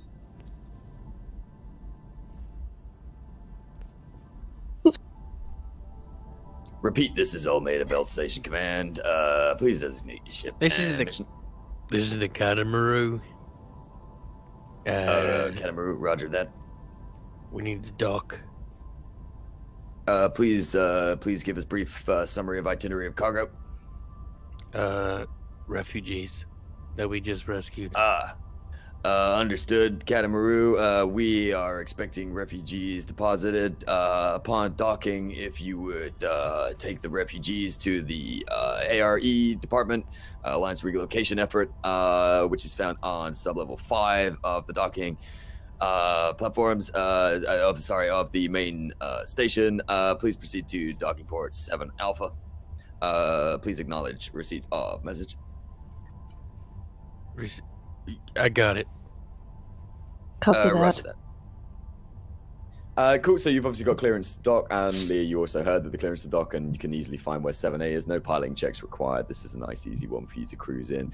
Obviously, as it's an orbital station, it's a little bit different. You've landed on these things before, but for the sake of describing it to people, it's a little bit different than landing on a planet, in the sense that, you're in a zero-G environment coming in. So it's, the docking platforms are at weird and wonderful angles just for convenience of construction rather than anything else. So where one ship will be coming in at sort of a 30-degree angle, you guys will be literally upside down on your way in. but in space there is no upside down.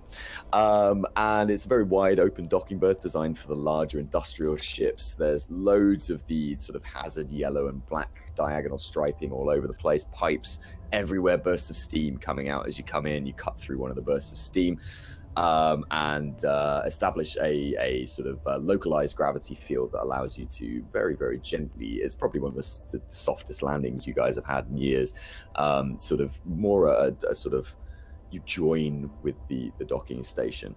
A couple of warning klaxons turn on, a massive bulkhead door closes behind. It doesn't use energy fields or anything.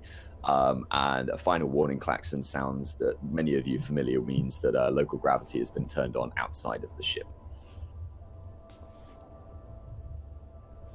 So, a quick reminder, on board you have 9 hostages, bearing in mind 2 of them were actually spies, 1 arrested spy, 1 data chip, which has been obviously the focal point of a couple of episodes, and there was the threat of blowing up your ship if you didn't deliver it, and yourselves. What would you like to do? So we want to deliver these refugees and get them to somewhere safe. It's our first port call, I reckon. Yeah, that'd be go on and be in a real hurry to get that done. Yep, understood. Yeah, you'd be like, refugees, yeah. So that message that was relayed, just in case I wasn't being clear with what it was, they said the refugees were expected at the ARE, or Alliance Relocation Effort Camp, which has been established on the 3rd sub-level. I think I said, I can't remember, but the 3rd sub-level. You don't know where that is from now, but Gawoni, you're familiar with the ARE. They're a department of the Alliance who actually seem to be doing good work. It's a volunteer department. A lot of sort of the more jaded soldiers end up working for this department, and their main task is, when they know Alliance reclamation fleets and reassignment fleets, I can't remember the term I came up with before, but are being sent to planets, they often send one of these ships in the wake of the military action to go and help the refugees find genuinely good lives. It's not like we're just going to dump the refugees in some industrial hellhole and hope they survive. They really are. It's almost a PR campaign for the Alliance, but you have a lot of contacts within them. You believe in the work they do. You've often worked hand in hand with them, helping out people in medical scenarios. Joe, you will have heard of them but never witnessed them. Same for Jacob. Your military wing is very rapidly detached from those. You'll have had a bit of an encounter with them from the survey work you did back in the original days of your initial programming, in a similar light, where you would have been sent to do diplomatic relocation programs. Often they would send a transport vessel afterwards from the ARE, and these genuinely nice people, a lot of medics, a lot of sort of altruists, shall we say, would come and sort of help these refugees to find homes and places in the more core world. Maybe there's a part of we need more presence on the core world thing for the Alliance here, but it really is the nicer branch of the Alliance, hence why it's volunteer only. Nobody gets paid to do it. So yeah, that's where you've been asked to take them to. Nothing has been said about the chip, and you guys are gonna have to decide what to do with your prisoner. After landing, Liam makes her way down to a prisoner. Sure thing. Yep, no worries. Oh, hello. You are scary lady. I heard on voice that was going to airlock me. Hello, nice to meet you. Very good shot. I was the one you got in the neck. Good shot. You're nice. I like you. Very nice eyes. Well, one eye, other eye is a bit scary. Yeah, just pulls up her sniper and holds it. Oh, Jesus, what have I done? I'm sorry. I told you everything I know. What do you want from me? She just stands there. Okay. He just starts muttering in Russian. I don't know enough Russian to pull it off, but he's just sort of maybe saying a prayer to himself or something. Joe, what are you up to? Joe is actually going to break off from the group, and he's going to go and try and find a place to buy some beer. I wholeheartedly understand. You literally just, without saying anything, just going to be like, see ya, and walk off to the nearest bar, yeah? Yeah, you got it. Cool. You know Olmeda very well, so there are 3 local bars you could choose from. One of them does serve better quality craft ales at quite a good price. The other 2 are a bit seedy, a bit more where you go to meet contact, shall we say, rather than have a nice drink. All of them have a nice atmosphere, though. You'd feel comfortable in any of the 3. One of them is called the upper class one is called the Neon Shot Glass. The other two don't have names. That's how seedy they are. Yeah, I'm gonna go to my favorite not named one. Okay, cool. Yep, no worries. It's relatively near to the third sub-level. We'll say it's on the second sub-level. It's near one of the main docking ports. It's a place you used to hang out when you were, under the age of drinking. It's grotty. He still is. Bit of easy now. Just because you're the oldest member on the ship. There's a bit of sweat and blood on the walls. There's the odd tooth lying on the floor, broken glass around. But damn if they don't serve a good cheap lager. Right. I'm gonna actually pick up some stuff for the ship. Sure. Enough to fill my little mini fridge in the room. Yep, fair enough. Yep. Yeah, there's no problem. The bartender remembers you. Hey, Joe, I ain't seen you in a long time. Come on in. Come on. Hey, boys, girls, this is Joey. Went off, joined the Alliance. You still fine with the Alliance, buddy? Actually, I would prefer if we can kind of keep it down a little bit. Oh, shit. Okay. Yeah. No worries. I don't really want people to know I'm here at the moment. Okay, yeah. My bad. Don't worry about what I just said, everybody. This guy's nobody. I fucking hate him. Yeah, that's good. Thanks. Yeah, cool. What can I do you for, buddy? Hey, I got a question for you. I'm kind of looking for some information. I don't know if you know somebody on here I could find out some. It's about this fella I know. His name's Jacob. What's Jacob's last name again? I forget. Abraham, yeah. Jacob Abraham. Jacob Abraham. I mean, I don't know him personally. You want me to keep a low profile? I can ask around for you. How long are you going to be on Olmeda, buddy? I don't think too long, actually. Okay. But is there like personal comms somehow, or like a way for people to send me messages? Yeah, absolutely. We've got the wave system. I think I nicknamed it. I'm taking so many names from Firefly, so we'll call it something else. We'll call it the Nexus. It's like a unified alliance, controlled, probably monitored communication system. But people have found ways to communicate with it, or you could use Merkweb. Okay. Which is more like the sort of onion. Yeah. Tor network. Yeah. Right. Yeah. I don't know. The one that seems the most secure, I guess. Yeah, Merkweb's probably better for this kind of conversation. You know that. So yeah, that's cool. Yeah, you can give him the equivalent of your Merkweb number. Okay. Sounds good. Yeah, no worries, man. I'll have a look around. You say Jacob Abraham. Let me just write that down. Okay, yeah.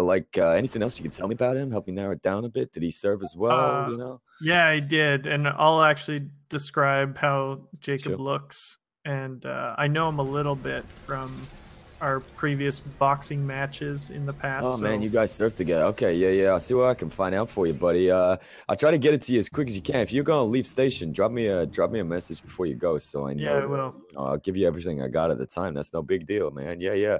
Hey, yeah, it's good to have you back, buddy. Good to have you back. Anything else I can do for you, man? No, beer. I think you need another beer. Here you go, buddy. All right. Sounds good. Okay. You can tell me how things are going here. Cool, so those guys start chatting away. Yeah, absolutely. End of scene. And we transition. I just got the right scene music going. God damn it. Oh, shit. Sorry. That whole time. Finally, I got Alien. Well, somebody else might walk into a bar shortly. Right, maybe. People are going to have to walk into a bar shortly. Thanks, guys. Go on. Gawoni, let me know what you are up to, buddy boy. I know you've been down to the refugees, make sure they're getting all their stuff together to head out. Are you going to take them to the ARE? Cool. So you pass by, you can see Joe in the bar as you walk by having a chat with this seedy looking guy who's got like a train wreck of a face.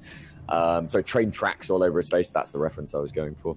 And there's smoke pouring out of this bar. It's grotty and grimy and so on and so forth. And then you head to a quieter part of the station. Ha ha ha, myth, ha ha. Damn it. On sub-level 3, there is an obviously Alliance presence down here, but it's a relatively low arm presence. You recognize that it's the ARE insignia. And they've sort of sequestered a relatively large cargo bay. Where there are other refugees have been brought in. There's, sort of beds and stuff set up there, a basic medical system set up. And as soon as you start walking over, a or lieutenant, depending on which side of the pond you're from, walks up to you and gives you a sort of quirked eyebrow look. He can see the guys behind you, the larger group of refugees. But, you're sort of ready to start a conversation. Like, yeah, well. Gawoni Aniwaya. We just rescued them. Aniwaya. My name is Lieutenant Cartwright. Aniwaya family are always welcome here. You bringing these refugees in, you say? Where they're from? Yes. Balkus. Good memory. Balkus. Yeah. Hang on a second. Let me just get... He waves a guy over who's obviously a clerk, corporal or whatever, runs over with a data pad and he starts scrolling through it, and they sort of have a look and chat to each other as the refugees are ushered in by some of the lower ranking people. You guys hear what happened on Balkus? What went down? Don't worry, it's not your memory. I told you very little about what happened there. We weren't... My job wasn't to get involved in that. It was only to secure the what do you call it? Hostages? Jesus, sounds like you've been through the refugees. The refugees, yeah, understood. No, we really appreciate you bringing them down here. I understand it's a private contract you've been hired out for, so that's real good of you. You know, it's... this universe, not many people are out there to help. You know, the ARE have always got their mind focused on that, so it's nice to find a kindred spirit. Is there anything we can do for you while you're here, buddy? We have someone who... One of the... what do you call them? One of the... We spent a whole episode calling them hostages. It's fine. Right. Well, they actually turned out to be hostages. Hostages because we had two hostile... Oh my goodness. Refugees, and one of them cyanided himself, I guess, and we have the other one. So, jeez. Oh, okay. Who's sorry? Out of character question. Who's currently looking after? Oh, Damson is. Sorry. Yep. Did you bring him along? Did you come along with them, Damson, or are you still on the ship with the hostage currently? Still on the ship. Okay, cool. So I got a 9 here. I was expecting 11. I'm guessing the 2 you're talking about that ain't here are the 2 guys that were taken hostages. One of them's now dead. Where's the other one? You got him back on your ship? No. He got, I don't know how to say this. Someone put him out into space after he died. Oh. Well, you know, son of a bitch did take hostages of innocent refugees, so, you know, I understand. Now, my understanding of your culture is that you don't approve of that. Bodies should be disposed of in an honorable way, so... Right. I get that, but, you know, son of a bitch, he taking hostages of refugees. I mean, one of these ladies is pregnant, for God's sake. What was he thinking? Did he point a gun at the pregnant lady? I don't know. No, because she was in the med bay the whole time. No, I mean, she was with me in the med bay, so... Oh, okay. Well, at least he ain't got that on him. What about the other one? You say you still got him back on the ship? Yeah. You want me to call in for a security team come pick him up or something? That'd be good. Yeah, sure thing. He whispers over to his clerk again and, you know, gives the equivalent of the orders to his clerk. His clerk runs off, obviously overworked. Oh, bloody another fucking job, seriously. Like, cataloging all these bloody refugees and none of them, they're all in trauma. I mean, Jesus, never give me a second. I just want to sit down and volunteer for this, you son of a... You shut your mouth, Corporal, and you do what you're told. You volunteer for a role, you take it seriously, okay? Sorry about that, Gawoni. Obviously, as I say, Aniwaya tribe always welcome amongst us. Is there anything else I can do for you? You need any more medical supplies, anything? Yeah, refill the med supplies would be good, and if you need me to help, sure. I can. Oh, man, that's really appreciated. I mean, we got a couple of critical injuries at the back. I don't think our boys are qualified enough. I heard good things about your shamans. You one of them shaman healers? Yeah. Sweet. You want to head on over to the back of the room there. You'll see the guy straight up. One of them's missing like a third of his leg. I reckon you might be able to help him out a little. Yeah, that's easy. Sweet. And Gawoni makes his way in. Gawoni, I mean, it is for Gawoni. He's like, yeah, it really is. Yeah, seriously. And I do that on my lunch break. That's why. Be cleaning your nails in the afternoon. And we'll have a scene transition there. Avi, what are you up to, buddy? Bearing in mind at the moment, Damson is still on the ship with our hostage. Jacob, we haven't checked in with yet, so sorry about that. Obviously, if you guys want to do things together, let me know as well. That's fine. I'm trying to think of what Avi would be doing. So what do I know about Olmeda Belt? Right, so you have stopped in there a couple of times because it is a sort I know of it's on that data transit chip. I am going to... Alright, it's 40 ships. And our voices will be heard. I'm going to go to the nearest ship manufacturer. Sure. So, although it is a relatively industrial station, there is starting to form a bit of a commercial hub. It's on one of the what are known as supra levels rather than sub levels. So we're going up from the docking bay now instead. And just bear with me while I find some notes. Hang on. And there's sort of not really sort of showrooms or anything, but the equivalent of manned kiosks where one can discuss ship specifications and lay out orders for future purchases, mainly for industrial suppliers like Voina, like Murakaba, like the other names I can't think of. Let me just find them. So many notes, chat. Sorry.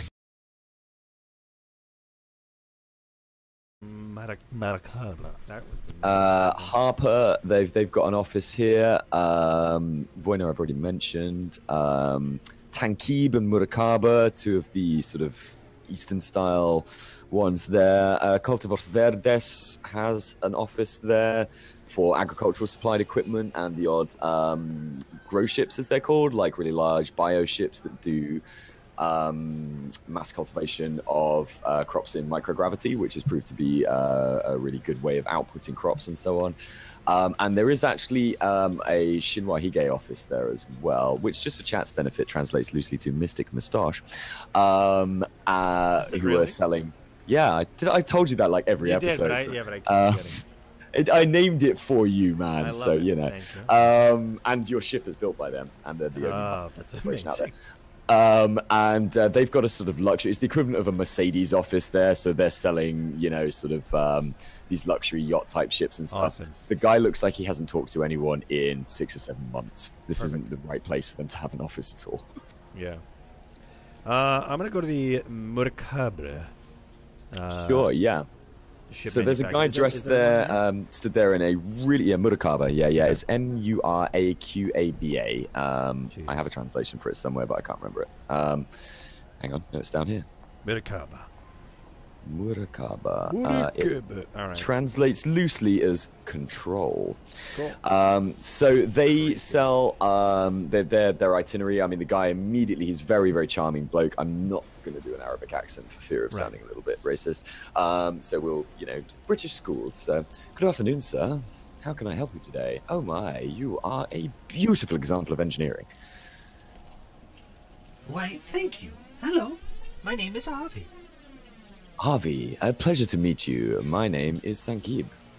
Sankib? Yes, that's correct, yes. Yes. How can I help you today? Is there anything that Murakaba can do to help with your military, mechanical, or infrastructure needs?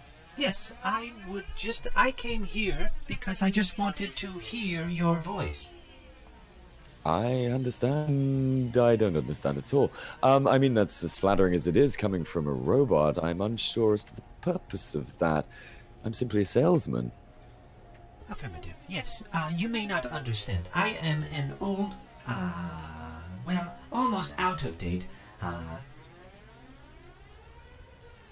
specimen. I am an audiovisual intelligence. It is my job to record and speak to those amongst the stars, as well as record and send information to the Alliance. But, of course, judging by everything now, and it kind of like points.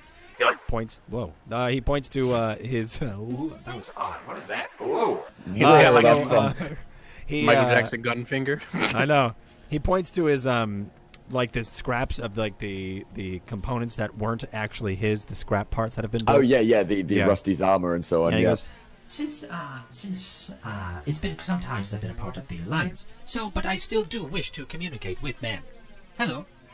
Oh, well, a pleasure to meet you. If you would like, I could put you in touch with our press department, who are much better catered to giving you a full tour of Murakaba's corporate statement, our outreach programs, our charitable donations, etc. We have an official spokesperson who has a much nicer voice than mine. I simply can sell you ships, sir. Or if you'd like battle dresses. It seems like you may have suffered some battle damage yourself. Perhaps we could design a battle dress that you could fit within, a full-blown mechanical beast from which you could man and take over the stars if you wished.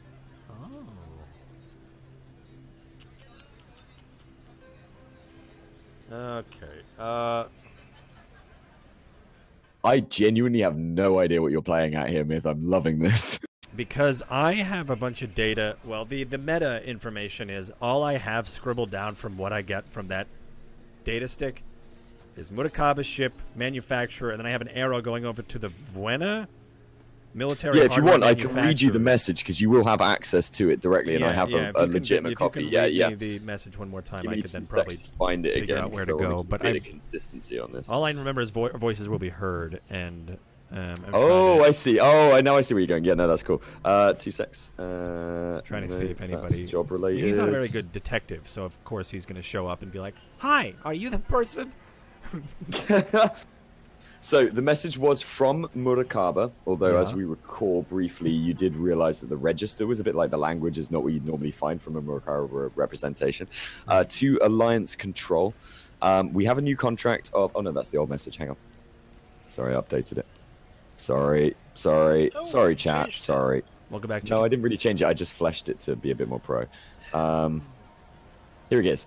So from Murakaba production manager Hassan to the Alliance procurement officer Johnson was the original to and from in the sort of subject field of the message. We have a new contract of 40 Horus-class destroyers ready to deploy. If you refuse purchase, they will be put to use. Voina will no longer hold a monopoly over the Alliance military. Our voices will be heard. All right. So, Bueno. Yeah, that'll do. All right. They are... That is who the hostage takers claim to be working for. Okay. And they are trying to threat the Alliance? No, so I'll kind of translate the message because it's a bit stylized more than anything. Yeah, apologies. So basically, the message is being sent... no, not at all. The message is being sent from Murakaba, who are not currently under Alliance contract, to the Alliance sort of, this is who buys ships department. You know, they're the guys who are like, oh, we're running out of ships because of war efforts, let's buy some more. Saying, we've built 40 destroyers, you better bloody buy them. We don't want Voina to be the only one supplying you ships anymore. If you don't do it, there'll be repercussions. Does that make sense? Yes. So Voina is cool. Okay, they're the military hardware. Murakaba wants to... They're trying to basically shoehorn in. Yeah. They're like, hey, buy from us or we're going to use them. Yeah, effectively speaking. As I said, the bit that really seems odd is that you've seen loads of communications before between corporations and so on in, you know, your many time in the Alliance. You've seen direct procurement requests sent to the exact officer in question. You've never met him, but, you know, he is the head of buying ships. I have a name Johnson never seen...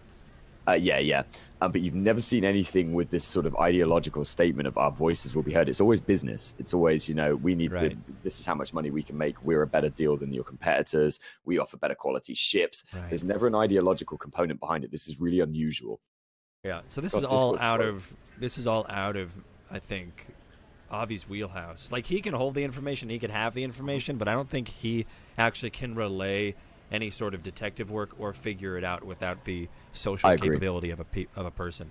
So from a data perspective, though, sorry, there is one little twist that has taken because you haven't done a dump in a while, you know, there's a bit of processing, time delays on stuff like this. Bearing in mind you had it plugged into your neck for quite a while, there are terabytes of data. The only bit of which you can see is the equivalent of, you know, 30 or 40 bytes of text. But there were terabytes uploaded to your system. Okay. Okay. Okay. I will. I'll make my way back to the ship. I will probably make like an awkward. Well, it was very nice meeting you, Mr. Sankib, and a pleasure to meet you too. Here, take my business card, please. And if you have any requirements for any kind of battle dress, as I say, you and I could take over the stars together, Avi. Oh? Are you hiring ship computer?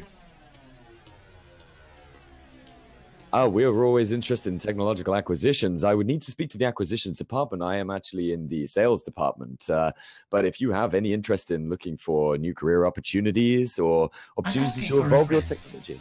Asking for a friend, I understand. I'm sure there's many of you wonderfully produced robots that are very rare and nobody ever sees in the galaxy out there who would be willing to talk. But simply drop me a communication on the Nexus from the business card I just gave you there, and I'm sure we can find some sort of positive arrangement to both our benefits. Affirmative. It was wonderful meeting you, and I hope to get in touch with you soon with my friend who is looking for work. Yeah, then I make my way back. I really to the appreciate that. Sorry, I didn't mean to time out there. I was just no, it's cool. I think I'm gonna make yeah, my way that back is wonderful and lovely to meet you, Avi. Fairly well. Or I'm gonna. We all have comms.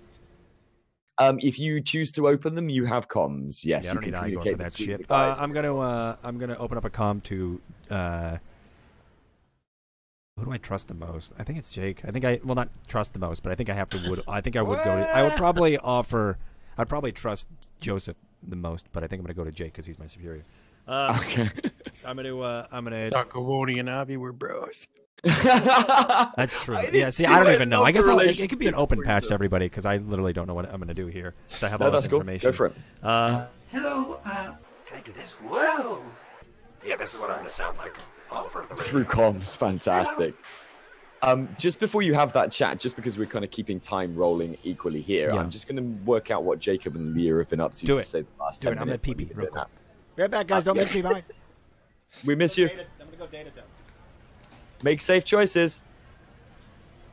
So, Jacob, as soberly as you can, let me know what you've been up to for 10 minutes. I'll try. So, Gwenny and Joseph have disappeared off. Yep, that's great. As has Arby. All three of them walked off different directions, effectively.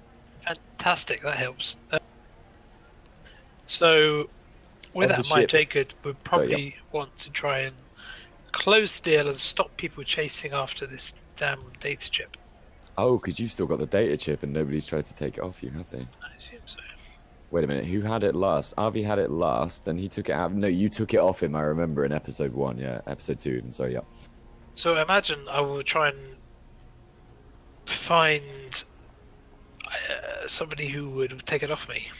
So best bet from your knowledge would be probably checking the Merc web and seeing if there's any sort of obvious encrypted, like the equivalent of leaving a note in a newspaper, messages saying, come and find me here at this time.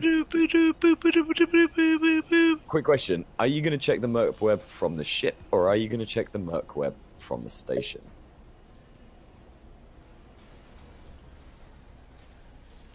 I imagine, being Jake, he would go off the ship. Sure, and go loco? That's not the right word. It would go on location. What's the word for that? Gotcha, yeah. In situ? No, I do. Okay, cool. So you can find, there are terminals, quite a few Merc web terminals around. This is the sort of place where Merc web contracts are picked up quite regularly, like around the various docking rings and stuff. There's also the other unnamed bar has one if you want to go there. Neon Shot Glass does not. Potentially quiet. And do I know where the others have gone? I don't, do I? No, you just saw them go, like, they got into various lifts. 2 of them went down, one of the RV went up. All the refugees went with Gowoni, so it's pretty obvious he's gone to the ARE on sub-level 3. Nice space station effects. Thank you. Yeah. Finally, it took me long enough. Jake is not scared or averse of the serious sides of space. No, that's actually where he does his best work, I'd say. Where he does his best work. So that's where he's going to head. To his most comfortable zone. To try and close this deal and stop everyone trying to shoot his friends. Alright, so you are heading to the other unnamed bar, is that correct? I believe so, yes. That is actually on sub-level 9. Yes, I know. Yes, I'm just thinking about what we discussed before the episode. That's on sub-level 9, and it's going to take you a while to get down there because the lift only goes to sub-level 6. You then have to walk the rest due to technical issues with the lift systems. So you're going to have to make your way down there. That will be the equivalent of your 10 minutes, if that's all right with you. Cool, I think you know why I'm doing this. Yes. Cool. Also, I made it very clear to the players earlier this evening, and they've been obeying my rules wonderfully, of only having out-of-character chats in a position where they can't see me, or stuff that would be subtle and subterfuge-y. As a result, Leah has been busy for 10 minutes. You guys don't know what. Hell yeah. Leah, is there anything else you want to be doing during that time? Apart from pointing your gun at Mikhail and making him cry a lot. No, not at the moment. Obviously, the information that you... I don't want to blow what's happening here, but if you want to make any choices based upon what's going on, particularly based upon what what Jacob has just done, you're welcome to. So she's cooking tacos. I'm trying Yep, to she's figure cooking it out. tacos for all you know. Yep. Delicious tacos. Olmeda Belt. Oh, yeah. Olmeda Belt is a gas, or Olmeda is a gas giant, right? Sorry, That's correct. Yeah. Butchered that. Okay, I'm trying to look for planetary landing. Or not? Sorry. Go ahead. Yeah. Anything you wanted to do, Damp? Sorry, Damson. No, I'm trying to figure it out. Yeah, sure. Take your time. No worries. Can continue. If you want to, we can quickly chat through any options because I really don't want the rest of the players to know what's going on here. So if you want to, we can chat through them on type. I know I said we weren't going to do that, but this is a perfect example of when it does work. So right. I'll give you an idea of what might be something that you might enjoy. Hang on a minute. If you would like to run a quick advert for your wonderful quality productions, Mythematic, and the other things you're running on your channel right now, that would be great. Sure. So, everybody, if it's your first time here, we're playing Traveler. Traveler is a sci-fi game, much like D&D, except there's no magic. I mean, there could be a little bit of, like, spiritual or ancestral walking or spirit world coming from Gowani, our shamanistic medic. But this is going to be nothing unlike what? I don't know. Unlike Firefly. So we're going from planet to planet, doing different jobs and things like that. Right now, we are at Olmeda Belt, trying to drop off some refugees. We also have a kind of like this data stick that we don't really know what's going on with it. It's got some terabytes of information, but the only thing I could decrypt was a small message about some sort of corporate espionage going on between two different companies, or at least, between the Mercabe and Vueno. I don't even know how to pronounce those. As well as the Alliance is purchasing something from Vuano, and the Mercabe is apparently trying to set up some sort of coup or something with their monopoly. Anyway, there's some other things going on. It looks like Leah, our sniper, is trying to hack or do something wacky without us knowing. That's why I'm trying to distract you guys so they can figure out. You're doing a great job. Yeah. Look at the pretty lights. Look at the pretty lights. Look at me over here. Look at this. Look at this. We also had an amazing donation earlier from Logan F in chat. So amazing, in fact, that Logan F is going to come up with an NPC that is going to be brought into the game, as well as a quest hook or a plot line hook or plot line thread that we are going to weave into the game as well. I'm super excited about that. It's a great way that you guys can play along instantly and watch. Logan F is hot. You're absolutely right, Octag. Where you guys can, instead of watching, you guys can play along as well. So yeah, if you guys are enjoying it here on YouTube, I know it was a bit of we're kind of muddling through today's story, but we're actually having a lot of fun with it here on our end. So if you guys are like, oh geez, I hope something happens soon, sorry, it may not. We're having a blast. So we are now, like I said, in Olmeda Belt, and we are trying to discover different things. I was going to try to do some detective work, but Avi, the audio-visual intelligence, is not that great with human interaction. He can deduce some things with evidence, but he can't quite kind of do that detective work with his social skill because he's kind of an idiot. But anyway, I think I've rambled long enough. Did I ramble long enough? Good. Yep, thank you very much. Yeah, we've covered what's going on in the background. As far as you guys know, nothing at all. Nothing at all? Nope. So we will now proceed to the RV is opening an open comm to everyone at the same time to have a chat with them about what he's just had a chat with Thingy. Just to remind everybody else what everyone else was up to. Gawoni, you were helping out on some medical issues with the ARE, basically just, gaining respect in that area as well. They absolutely love your tribe. They've worked with you before. Jake, you're sat in a seedy bar having a few drinks, doing some investigations into what the hell's going on with Jacob. Jacob, you are currently walking down lots and lots of stairs. Sorry, yours is so boring. And RV has just had a long conversation with a Murakaba salesman, obviously, which, as he referenced in the little synopsis that he was just giving there, are the guys who, as far as we can tell from the message, are trying to perform some sort of coup of the Alliance military structure in some fashion. So, Avi, if you want to open up your comms, unless anyone else has anything they're like, wait, I really want to be doing this right now. The only one other thing that I want to do is I want to try and find some parts that I think would help Avi with his, like, all the rusty bits. Oh, that's lovely. Yeah, sure, yeah. Find some from a scrapyard or whatever. Again, just in case chat missed this, this is the the station on which Grenig's character, Joseph Peckman, was born. So he is very well established here. He knows where he can go to find these sorts of things. Although it has expanded massively since, he's got the contacts to be able to pull that out without a problem. It's not going to be cheap if you want to sort of replace it with similar quality to what he'd had originally, because he was using a really advanced polymer porcelain armor. If you wanted to use alternatives, you could probably use stuff from the equivalent of the mining rigs to add at least a smidgen of aesthetic quality, or go full-blown tank him out. You could stack that armor up higher if you want. It's going to cost a bit no matter what option you pick. Right. You know what? I think I'm going to go with the tank him out option. Oh, I love it. Yeah. Okay, so you can buy the parts for it. Whether he lets you install them or not is a conversation to have later. But yeah, sure. So you go to one of the old guys you used to do maintenance work with. He recognizes you just about, even though horrible things have happened to you, and a lot of your face doesn't look the same as what it used to. Oh, I didn't mean to bring that up. I'm so sorry. Awkward. You guys have a quick drink together to sort of soften it up, sort of thing. Before the conversation fully gets towards this, though, Avi will have chimed in with his chat. So, and yeah, I see your message, Grant. Not a problem at all. We can, if the guys want to keep going, we can sort of phase you to the background if need be. I can always be in an engine room, so getting hammered, yeah. Avi, if you want to chirp in with your communication, I do have one really cool encounter coming up. If you wanted to be there for their Grenig, we can push for it really rapidly. It's up to you. Sure. Yeah. Whatever works for everyone. All right, cool. Avi, if you want to, go for it. Hello? Is this thing on? Yeah. Ding, ding, ding, ding, ding.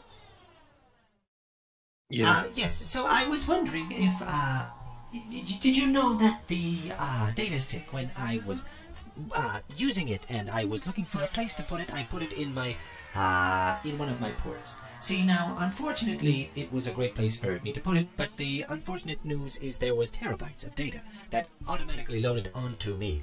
You see, now, I do not know what that data is. It is all encrypted, but there was a message that I did, in fact, read. And then I'm going to read that message once again. Sure thing. Yep. And so now you guys all know that information about the Murakab and what they're trying to do. Trying to do this sort of corporate coup through the alliance against Vuanu, but they're using Vuanu. Instead of using Vuanu, instead of using, like, of course, it doesn't seem very diplomatic, as it does seem it's coming out of aggression. With the our voices will be heard seems very aggressive and also rebellious. And I guess Avi kind of relays that. It seems as if there is some sort of, something that is cropping up between, you see here, this line here, our voices will be heard, is one that does not seem to be, of the diplomatic pattern of the humans. It seems as if there is some sort of, emotion behind it. Some sort of filter of emotion upon the, communications between these two factions, you see. And I'm not sure what that is. I'm not sure. I'm just spitballing here as a robot trying to decipher any sort of human interaction. But what do you think, teams, friend? I don't know what's going on. Right. I think, Let me try to explain again. So, there was once a data stick that we now know of because Yeah, I got that. Right. The data stick. When I was looking for a place to put it so I can hug our captors, or our guests upon our ship, when I went to hug them, I couldn't have a place to put it. So I put it in my port, and the port in the back of my head. And when I did that, it uploaded terabytes of data. And when I loaded these terabytes of data, only one message I could decipher. And I read that entire message again. just in case you guys missed it. Murakami Production Manager Hassan to Alliance Procurement Officer Johnson. We have a contract of new 40 Horus-class destroyers ready to deploy. If you refuse purchase, they will be put to use. Very threatening, as he suggested. Voyner will also Horus-class destroyers. If anyone has seen them, and a couple of you will have heard of rumors of them, are terrifyingly high-tech, very, very hardcore ships. Voyner will no longer hold a monopoly over the Alliance military, which, as far as your lives are concerned, has always been the case. All Alliance military comes from Voyner. Our voices will be heard. Not very corporate conversation right at the end there, as he said, very ideological, very much driven by, as you're saying, an emotional filter.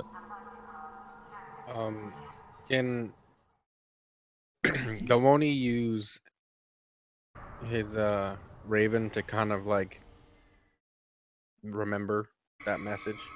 Yeah, sure. You could store it, as it were, in the Raven. Not a problem at all, guys. I could save it. Messages. Yeah. Yep, that's fine. Yep, no probs. Or like a Raven would, you know how it like repeats people? Oh yeah, like maybe it has a drive on it. Yeah, sort of thing. Yeah. I've voiced to be heard. Well, except like the way that he is I mean, he's so intelligent and stuff that he can. You just happily. I mean, as we established before, he has a full-blown relationship with you as well. Like he is a character unto himself. So yeah, not a problem at all. And he does have the cybernetic enhancement to have mental storage for long-term things like that. No worries. Yep. But he's no RV. He is no RV, and we don't want to push that button of being like, oh, there's another AI on board because RV's shitting down. He's a spiritual thing. The most he ever does is he acts like a medieval Raven and will send a message every once in a while. Yeah. And Joe, just a bit of relevance for you.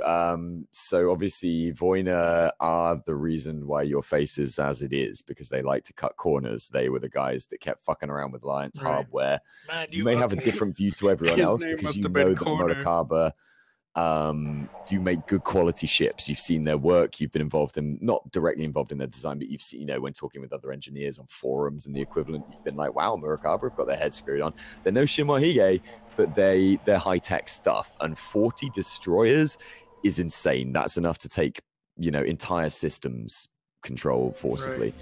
It also seems slightly implausible that 40 would have been built without anyone knowing. What? Yeah, Jake, you'd have a similar response on that. Last person who's got any information on this is Damps. You actually know there would be something else for Gawoni in a moment. Damps, Murakami is, you are familiar with their banking company, who I'm just trying to find the name of, bear with me, because you basically did the biggest heist in the history of their bank and emptied out an entire branch of cryptocurrency from their one branch. And during the process of that, you'd seen they have a lot of Murakami contracts. Finally, Gawoni, Murakami are known to have provided some of the battle suits that the Onewire warriors use when defending the planets and when defending other planets and so on and so forth. I'll have a picture of them to send you later because you're going to it's going to blow your mind when you see it. But you're familiar, you've heard Murakami in the sense of they've helped protect my people in some way. This is odd behavior for them. Okay. Is there a way that I can go and speak to the ARE? Sorry, yeah, I've just seen your message. Yeah, no problem. So, I mean, technically, you're still in the ARE building, so there's no problem at all with that. Yeah. So if I have that information now, I mean. Yeah, you could wander back over to Lieutenant. Because that is military. Right. Yeah. It is the Alliance military. ARE is a voluntary branch of the military. Think of them like I don't know whether you guys have this in the States, but we have something called the Territorial Army where people volunteer weekends to help out the TA. They're very rarely called to service, and in this case, they're directly applied to just altruist missions, like outreach missions and stuff. Like Peace Corps, kind of, right? Exactly. Yeah. But don't use that term. You'll see why in the next scene. Peace Corps. Yes. So yeah, I mean, Lieutenant Cartwright's still, you know, sort of keeping an eye on what's going on. Gawoni, sorry, hang on, let me get his voice back. Gawoni, hey, what can I do for you, buddy? I need to speak to the highest ranking person you have here. Okay, I believe that some Peace Corps soldiers recently landed here. Scary sons of bitches. Heard there was a major somewhere on board. He literally docked like 20 minutes ago. Since you've been here, they're looking for somebody, some data thing. Do you want me to contact him? Let me get the rest of my group first. Yeah, sure thing. No worries, buddy. No worries. I'll be back. Yeah, sure thing. I'll be here when you need me, man. I can get a comm link open to him in a matter of seconds. Not a problem. And he'll basically let everybody know. Okay. What the guy said, they're looking for a data chip or something. Yeah, data. They're looking for some sort of data thing. Was about as specific as he got, but you're making a pretty good pretty good implication from that. And I think we should tell the ARE about it. Guys, he's talking to all of you. You do what you want as long as it doesn't get us killed. Well, I mean, the ARE are the ones we're helping, right? So am I in comms range? Yeah, did you specifically mention the Peace Corps over the comms, Gawoni? He basically would have said exactly. Said it almost verbatim, yeah. Both of you have served in the military. You are familiar with the Peace Corps. In which case, we're that thinking, is a misnomer. We want to get the shit out of here. Yeah, if the Peace Corps are on the station, somebody's going to get arrested or killed. They're renowned for walking around in full battle dress inside urban environments. They bring mechs into houses. Why? They're not. Think Judge Dredd and everyone's guilty. Uh-oh. Oh. Da-da-da, da-da-da, He's back. Where's Oz? Fucking Discord. I mean, like, Gawoni's instinct is to give them the information. I mean, that's because Gawoni works with the Alliance, that's cool. Right? He's in the Alliance as an ambassador and stuff. So that's his, like, it's just natural for him. So that's cool. And yeah, following your character's direction is the right thing to do. That's basically his suggestion.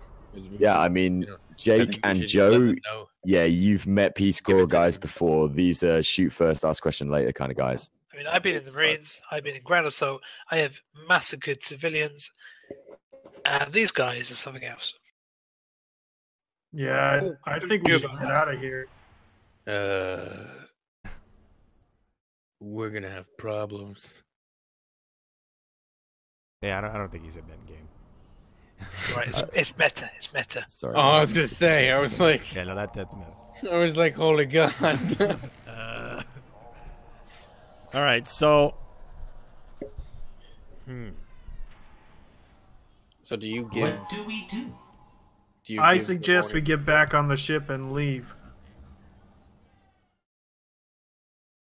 You guys don't want to mess with these. Very well, then let's It's hard to say people. Might take me a while to get back. Yeah, you're a little far away now, yeah. Gawoni, they kill people. Okay, but I mean, we have what they're looking for. Why don't we just give it to them? Because they'll probably do something to us. Why? Why would they do that? Because they can. I mean, I work for the Alliance. So do they. So, I mean, I'll go talk to him by myself with it. I don't care. Just, I mean, say it was a refugee had it. I tell him what happened. It was in a refugee's arm, and... Why would we have to lie? Right. Or be scared? Exactly. I mean, like I said, I work for the Alliance.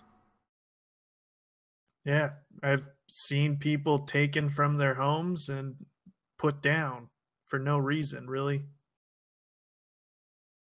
These guys, they're just power hungry. So, then should we somehow get the refugees back? Because we just gave innocent lives to them. Look, the Alliance, they might have some extreme methods, and they might have some pressures on them to do certain actions on based on corporate demands, but at the end of the day, the Alliance are good guys. Sure. So what do we do here? Give me the chip, you guys get on the ship. Chips and chips. So we just give you the chip, you give that to them, and then we leave? Yeah. We did our mission, right? We already get paid for the refugees, didn't we? We've already been paid, yeah. Yeah, you've been paid for the refugees, but there was the assurance of further pay being deposited on collection of the chip from your benefactor, who is... From our benefactor or Jake's from your benefactor? Jake's benefactor, yes, correct. All right. And the benefactor is not the Alliance, correct? As far as you can tell, no. He's definitely not been talking in that manner. He's not been using Alliance protocols. He's been using Merkweb to communicate with you, which the Alliance don't do. They use Nexus exclusively. Right. He also threatened to kill you all and blow up your ship if you didn't give it to him. Oh, right. Hey. Oh, yeah, you're unconscious for that. Apologies. Right. Yeah. I was getting both those. And Gawani remembers that. I was getting those threats mixed up with the other guy.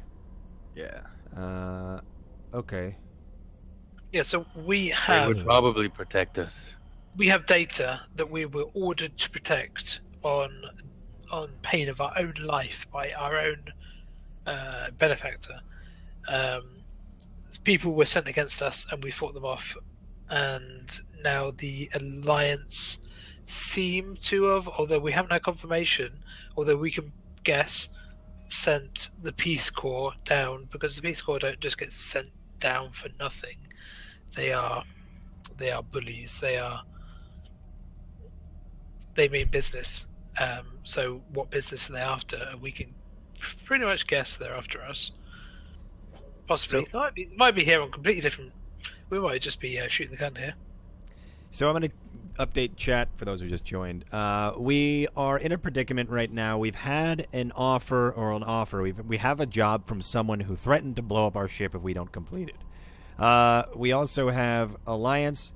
Well, I'm sorry. There's the ARE, which is the Alliance. What was it? What is it pronounced? Or what does it mean? Relocation effort.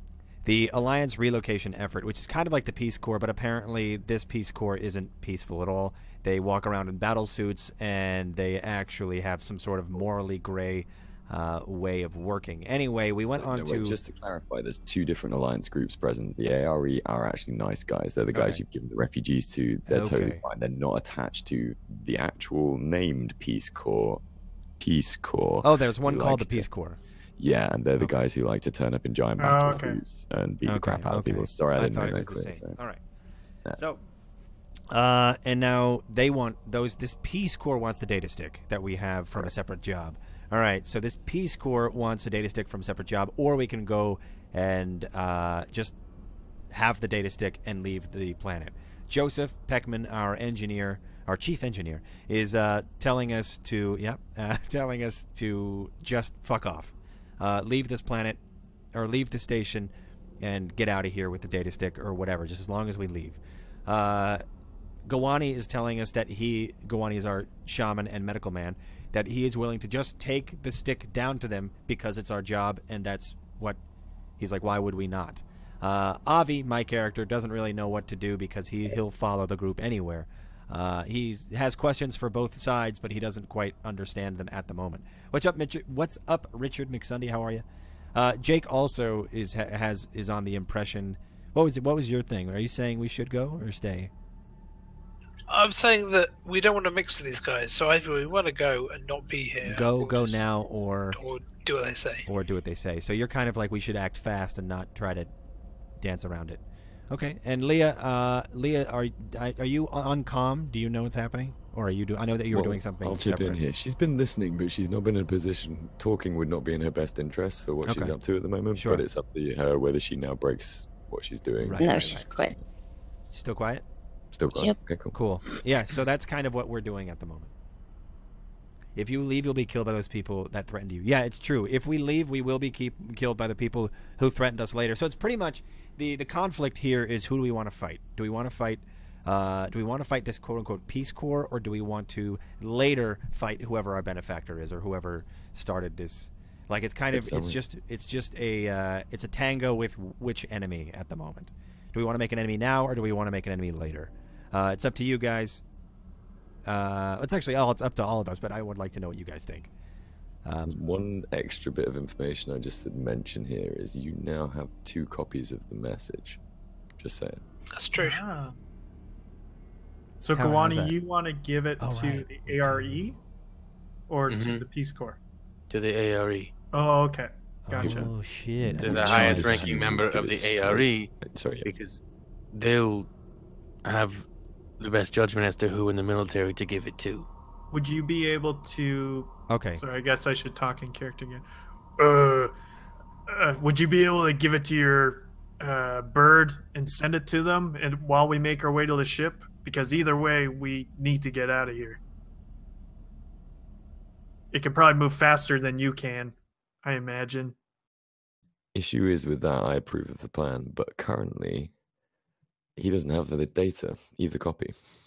Oh, who has the copy? Harvey has one copy uploaded. You need to find a way to download it from him. Yeah, I have one in my banks, and then we have also the chip. And he's upstairs. The physical data chip is currently in the hands of our boy Jacob, who is very far downstairs.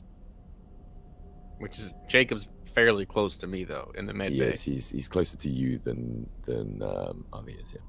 Wow, that sucks. I could be a data chip here. They could just be like, "Oh, good," and just take me. Give you. Yeah. That's why we should give the actual physical disc to the chip to the ARE, and then take Avi with us. Right? Why would we not take Avi with it? Avi's our friend. We can't. He's not. No, I love how Gawan is hung up on the life rather than hung up on the situation. It's like, but all right. I think that's a good idea. I think so. It seems as if we're going to go ahead and give. I think that's from what so I could also understand as well as chat, because I need to sometimes get repetition. Yeah, no, so we're thinking we're going to give the chip to the ARE, not the Peace Corps. And when we say Peace Corps, we mean this very militaristic peace bringers. Yes. Maybe we'll call them that instead of the Peace Corps. Peace bringers. Call them the APC. The APC, cool. The APC, they won't let us be, so everybody just follow me. So I think we're going to get the APC. We're going to kind of ignore that right now and drop the data stick to the ARE, and those are the Alliance bros. We'll give the data stick to the Alliance, in the hands of the Alliance, and then we are just going to bolt with the data that is on my character, Avi, upload it later somewhere, and have another copy of this stick if we need to. Therefore, we can just get 2 payments, pretty much. But also, that is also more, of course, conflict later, which is cool. I think that's a cool choice. Okay. I need to go. Just yeah. So, no worries. Have fun. Yeah. Thanks. Thank you so much, Grennick. Thanks for coming by, man. Is it gonna wreck stuff? It's gonna wreck stuff, but I could fix it. I think. Where's your? I could point my camera up to the ceiling. You could do that if you want. Yeah. Sure. It doesn't matter. Okay. Let me find your. I had a face for you, but now that's a different room than he was in the other week. I know. Only if you crawl in the middle of it again. Also, another thing, if we were to let the Raven drop off the thing, they'd be like, "Oh, so you've downloaded this chip into you." They would immediately take the Raven, probably. You might be onto something there. Depends who you give it to. The ARE are more likely to be responsive than the APC. They're not a military wing. They're not going to take military action. It depends what orders they've been given. Mm-hmm. And they've worked with his tribe a lot, so absolutely, they've got an established connection with him. Whereas the APC, you've never witnessed them. It's not your kind of field. You know what I mean? Can we get a goodbye, Grennick, in chat? Grennick was playing Joseph. It's been lovely having him here. Regarding Joseph, he will, having been told of this general plan, will assume he'll bolt back to the ship to start preparing it for launch, because he's obviously wants to get the fuck out of Dodge. Alright, so I guess once I have it, I'll just head on down. So, Arctic, you're going to make your way to Guoni to give him the chip? So we've been in comms range for all of this? Yep. Yeah, I'll go with the group. Okay, cool. Damston, I'm going to have to reveal a little bit of what you've been doing now, just to give the next section here. So Damston happens to have been listening to every conversation you guys have had since you parked, even the private ones you had with individual people. Nice. Because she's got the capacity to do that basically without thinking.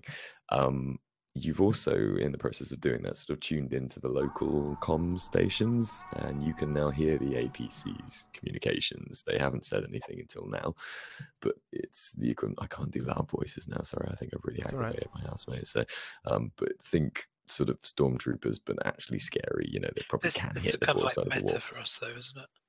Well, in a regard, because knowing Damps, you'll probably start to relay some of this to you. But basically, Damps, you can hear that they are definitely searching for the data chip. They are going to reclaim it at any cost. That's their only mission here. And they're trying to relay with the ARE, because the ARE, being good Alliance soldiers, have suggested that that some, the refugees have arrived. They've reported that in. And the APC have knowledge that the data was at some point with the refugees. They're currently making their way towards the ARE station, where Gawoni is and Architect is heading towards. Sorry, and Jacob is heading towards. Up to you whether you tell them that. Obviously, I'm telling you that because we haven't talked to you for a while as well. If you want to tell them that, it will also reveal the other thing you've been up to.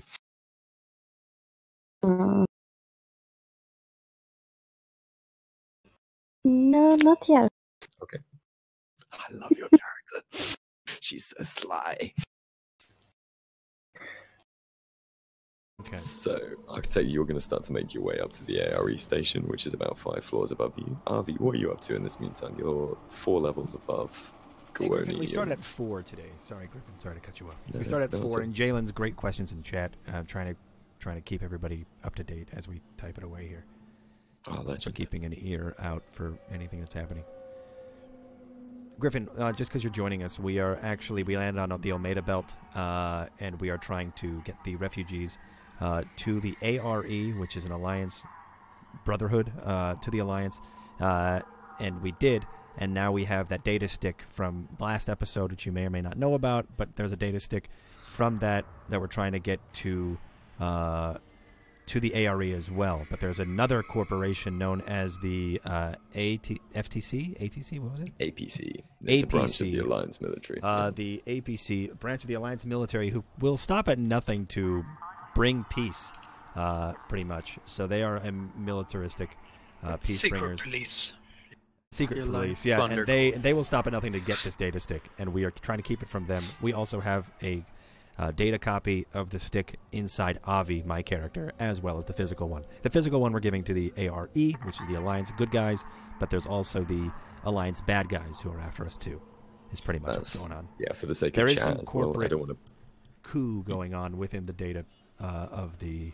There's some corporate coup information happening on the data stick, so that's where we are. Leah is somewhere, kind of listening to all of the conversations we're having, but without Leah, we are trying to figure out what to do, but Leah knows what's going on. So there's also something else happening in the background which we don't know of. Grennig unfortunately had to leave, but that's all good. We kind of know what his character is probably going to be doing.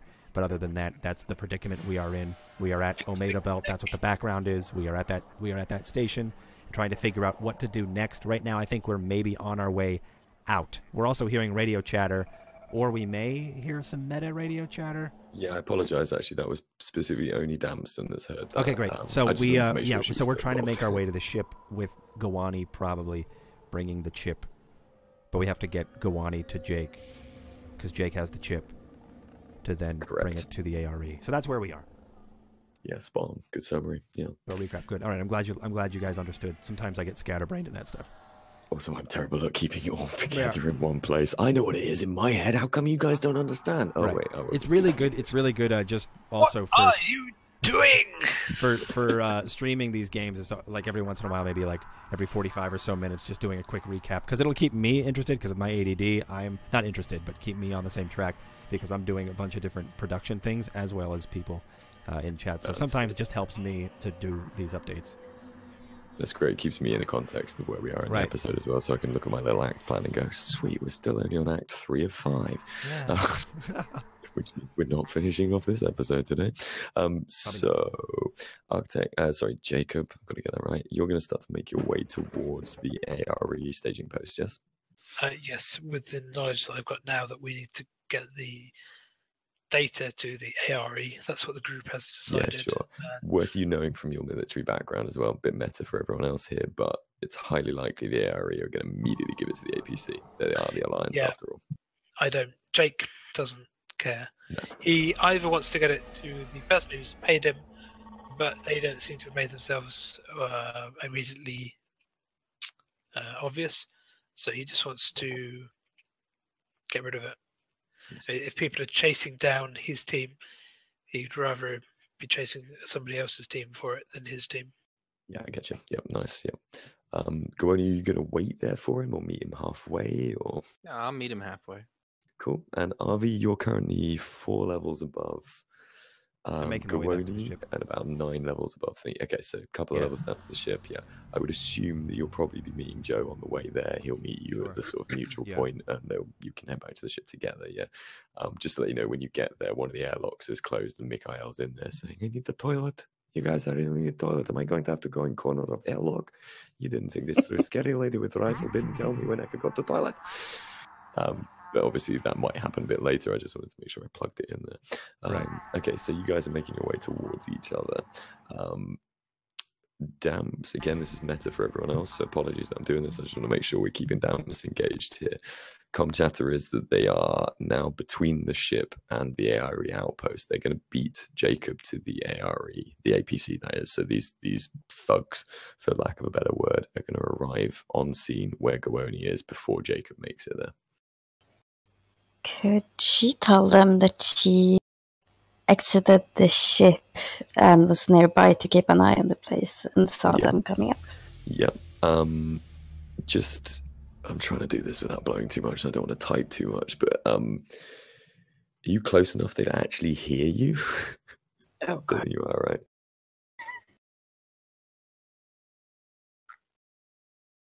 Hang on, let me send you a message.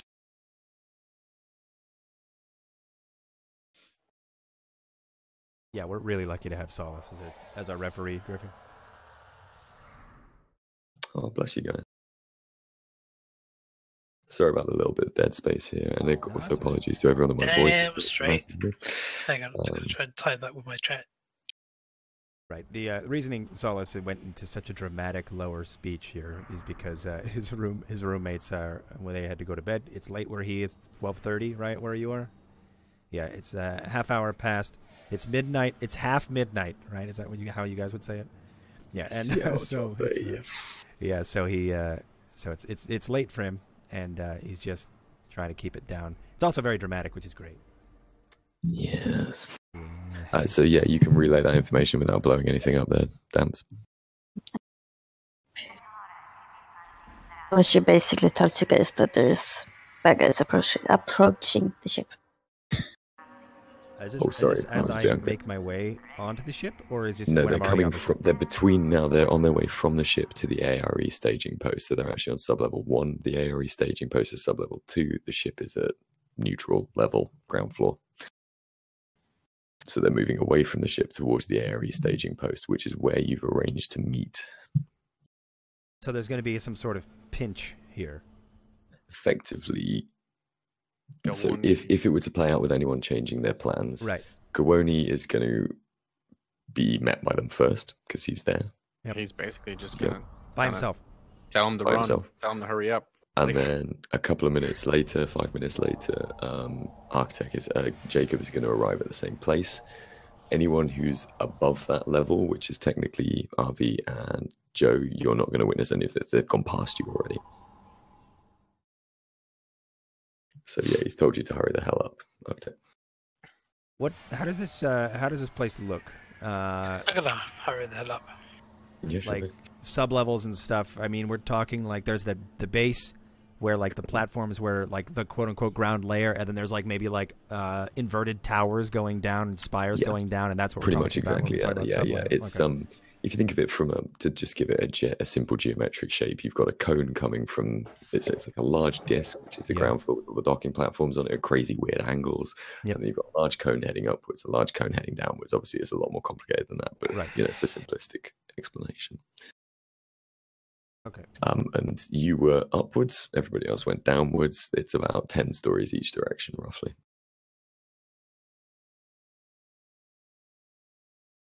Right. Okay, so sorry, yeah. So you've decided to hurry up. Right. You're not going to quite make it there in time. So the air restaging post, as we said, is a large open area cargo bay. Bit of a military presence, but they're not armed soldiers. These are guys who are doing admin work, looking after refugees. They're mainly medics and so on and so forth. Lieutenant Cartwright is the guy in command. He was talking to you earlier. Have you opened up a dialogue with him, Gooni, at all to let him know what's coming on? He would have probably just said we found a chip basically, and we thought they needed it. Okay, cool. Second you let him know that, he taps this out of his ear and reports that to the senior ranking officer on board, the major. He probably doesn't give a shit about what's on this chip either, right? No, he's just like, this is a computer chip. Yeah, it's not really a big deal. All right, awesome. Oh my god, I've just been hit by literally the biggest wall of text from Logan. I will read that as soon as I can, buddy. Nice. Love you, thank you so much. Sweet. So, Yeah. oh my god, and I read the first 2 lines and was like, yes. Yeah, while you're sort of chatting to him, he's relayed that. He's sort of nodded at the response from the guy, and he turns as if this is linked to it and looks behind him. Immediately walking in, and I kind of want to get this on stream because we found this picture earlier, but it might be too much effort. So you guys might have to wait until next episode to see the imagery. But some 4 very large, high-tech, incredibly overly tanked suits of, there's a good reference. If you guys have seen the second Iron Man second Iron Man movie, if you remember the drones that were made by what's his name, the terrible Russian accent that's actually played by Mickey Rourke's character. There's sort of camouflage robots with fucking artillery cannons on their shoulders and little tiny boxy heads. Imagine that, but instead it's a proper helmet, because inside them are the 4 Peace Corps members. They come striding in. You can literally feel the floor thudding with the clank of each of their footsteps. Are they kind of like Fallout power suits almost? They are all out power suits. Let me pick one, Architect. So if you can find a way to show it, that'd be awesome. Hang on. Excuse me. So if we're looking at them numbered, as it were, from top left going across, zoom out, you piece of shit. It would be. You're showing us on the thing. Yep, second row, number 1. Number 1. What? Are we on a map? Just talking to Architect. Sorry, he's gonna. I'm gonna try and find a way of sharing this. You just copy paste the asset. Yeah. Just put it in Discord, and then Myth could grab it out of there. That's also true. Anyway, so these 4 ridiculously over-the-top beings coming. Now, if you do see the picture, they don't have cannons mounted under each arm. Instead, they're carrying these really large glaive-looking things. The robots themselves, the power suits themselves are at least 9 feet tall, and these glaives are probably 9 feet as well. They've got this massive blade on the end of it that looks like it's blunted, but has thousands of small wires connecting it to a rather large block of sort of a power cell, we could argue, that's around the gauntlet of the guy. It's probably some sort of pacifying weapon used to make sure they don't blow holes in the spaceship, in the space station, because obviously this is an orbital station, we're not on a planet with an atmosphere. It's terrifying, Gooni, even to your relatively calm sensibility. This is a weapon. You've never seen anything of that scale in such a sense, You've seen battle dress before, but this is hard level battle dress, These are heavy, they're basically considered cavalry. And they come stomping in, marching over towards Lieutenant Cartwright, who is looking not scared because he's got a hulking battle suit with a pike. Yeah, think Hulkbuster scale armor. We're talking huge. So they start walking over towards Cartwright. He's not scared. He's he works in the Alliance. This is just his superior, but it's the same look of like, got the bosses here. You immediately get wrecked. Haha. Gooni's got it in his hand. He's just holding it, like just waiting. You haven't got the chip yet. Architect hasn't arrived. Oh. Sorry. Yeah. Oh, right. Okay. Sorry, he's still on his way to you. Apologies. Yeah. I thought I met him halfway. That's why. Oh shit! No, you did tell me that. I'm so sorry. So actually, let's say you guys have both gone back up to the ARE. I'm so sorry, I forgot that detail, bro. That was when my housemate was knocking on the door.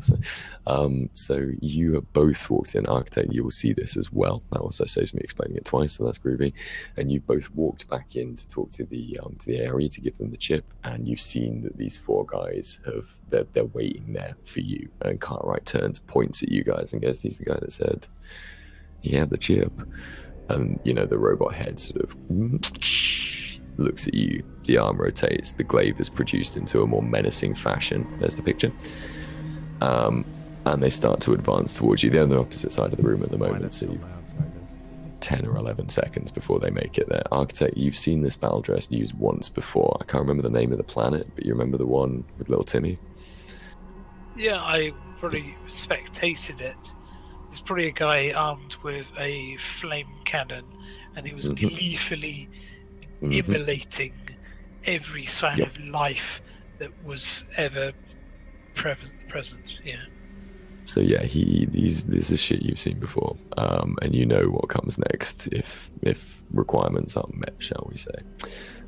So they're slowly plodding their way over to you. Cartwright is rapidly trying to get out of the way in the same way that you do when the boss comes in to make sure you're working, and you're like, "Yes, I'm at work. Yes, I'm busy. Work. Gooni, you want to say something? This is kind of where Gooni is a little naive to things.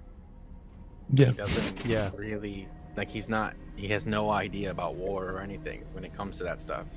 He just understands, like, it's something that his people try to avoid. And you are an active part of trying to avoid that, yes, to the most extreme degree. So it doesn't really phase him, the armor that they got on. He doesn't understand what that suit is for. He gets like right there, a blade on the end of a spear, but that's it. So he just kind of like looks over to Architect and puts his hand out. Jake, you gonna give him the chip? Well, Jake knows that if they are demanding the chip in this current situation, what they've got and what we've got, well, what's the alternative? The alternative is probably, well, it's not worth thinking about. Okay, hand over the chip. Okay. So as they get closer, there's a Lieutenant Cartwright has informed us that, and this, I can't do the voice because I can't be loud enough, but it's booming with reverb. It's all bass. It's not processed. It's just coming through 4.5 inches of plaster steel. You know what I mean? Lieutenant Cartwright has informed us that you have the data chip of the Murakaba communication. Informed us that you have the data chip of the Murakaba communication. Of the Murakaba communication device. You will give it to us now. You will give it to us now or resist. Resistance is futile. Damn it. Failure to comply will result in harm. Failure to comply will result in bodily harm. Perfect. I mean, that's why we're here, is to give it to you. Cool, so they reach out to take the chip. I mean, it's even terrifying having this. I mean, Jake is fully aware that he's been paid by somebody to recover this chip, and is expecting to hand it off to somebody. But given his chances, I mean, what worse can you send to somebody than a fully powered armor squad of, he'll take his chances. Damps, you have, I don't want to blow your cover here, but guys, I know you're not going to meta this, it was just fun earlier, but you have line of sight on all of this going on, because obviously you were following Jacob the whole time. Tee-hee-hee. That makes total sense. Right. Yeah, she's a sniper, I forgot. You are fully aware that you couldn't put a dent in this armor. You know, I mean, you've seen this in the background. No, funny that. You've seen this sort of stuff. In your time in the Alliance infantry as well, this was, do you remember the refugee scenario where the guys went in, were just going to blow away the entire space station? It's the same sort of level of intellect behind the suit, you know what I mean? They're just meatheads. Obviously, if there's anything you want to do here, though, for example, again, don't want to push too much meta or too much sort of plot suggestion here, but you do have the capability to leave tracking, not beacons, shall we say, but the digital equivalent of, if you succeed in hacking rolls. If you fail, terrible shit is going to happen, to put it bluntly. But you could try to put some sort of tracking software on. The awesome good stuff or awesome shit. Right. I want to try. I respect your decision. We appreciate. Oh, if you've got the voice ready, Myth, we appreciate your cooperation. No recompense will be provided, and they turn around. We appreciate your cooperation. No what? Recompense. No recompense. I've never heard that word. No recompense will something.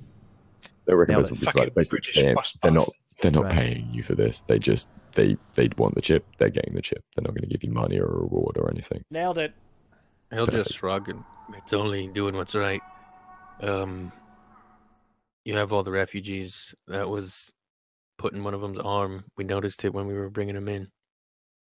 The refugees are of no concern to us. The method the of transport. refugees are of no concern to us. The method of transport, however, is of interest. Is of interest. Point out the refugee who's transporting this. Point out the refugee who's transporting this. Leo will say. He'll point it out. Leo will say or become say that it's the one we killed. The one who died. Oh, he was killed. Shit. He took a cyanide pill. Ooh, Well played, Leah. Well fucking played, Leah. That's brilliant, though. No, seriously. Yeah, because you just saved Xander's life right there. Gwoni's so honest, he wouldn't have realised that Xander would have been tortured extensively. If the voice is available, we appreciate this information. We appreciate this information.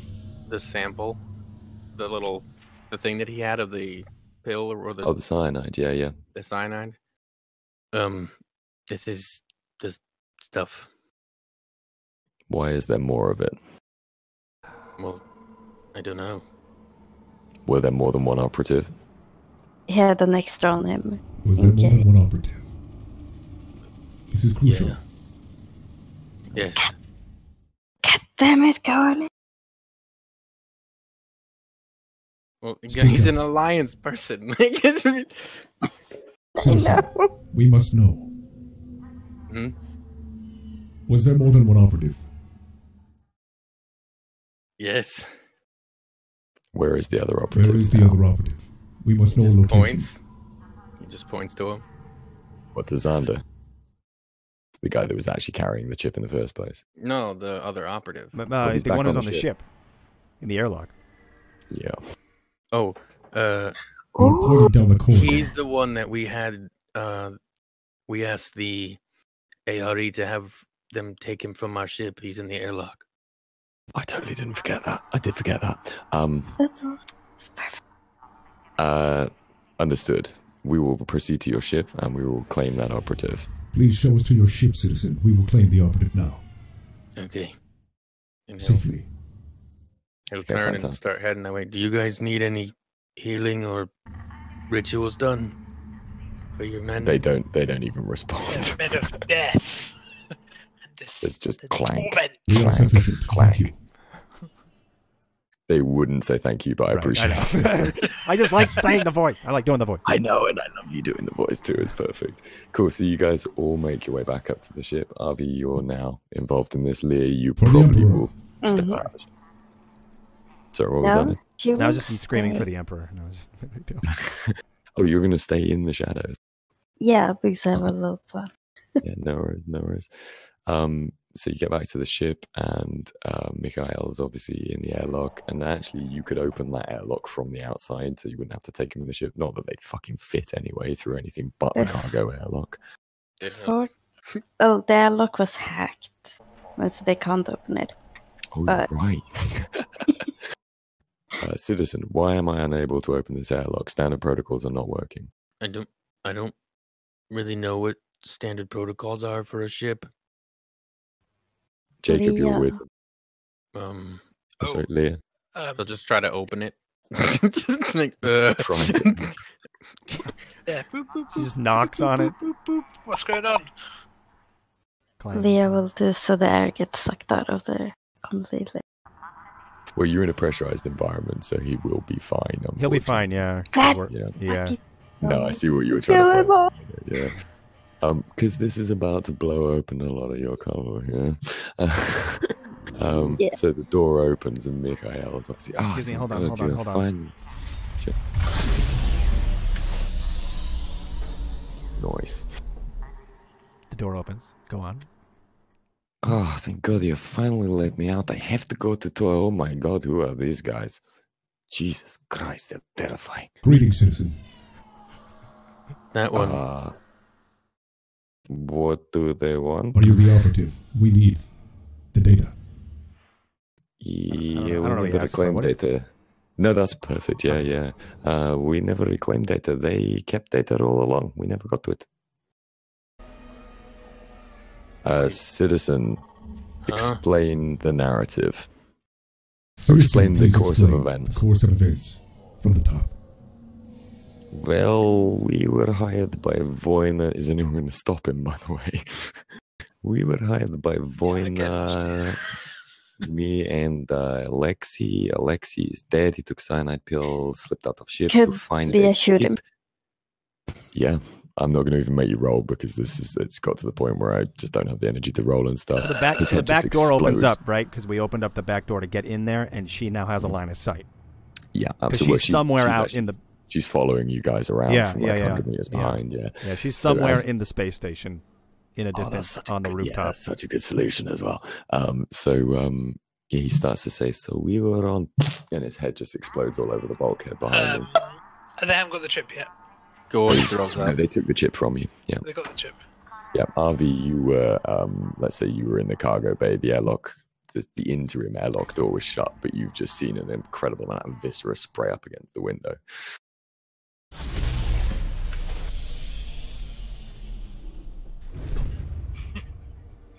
I'm guessing you're opening the door. Oh, no, that's the door open. That's the door closing. Oh, okay, yeah. Oh my! I'm in the cargo, right?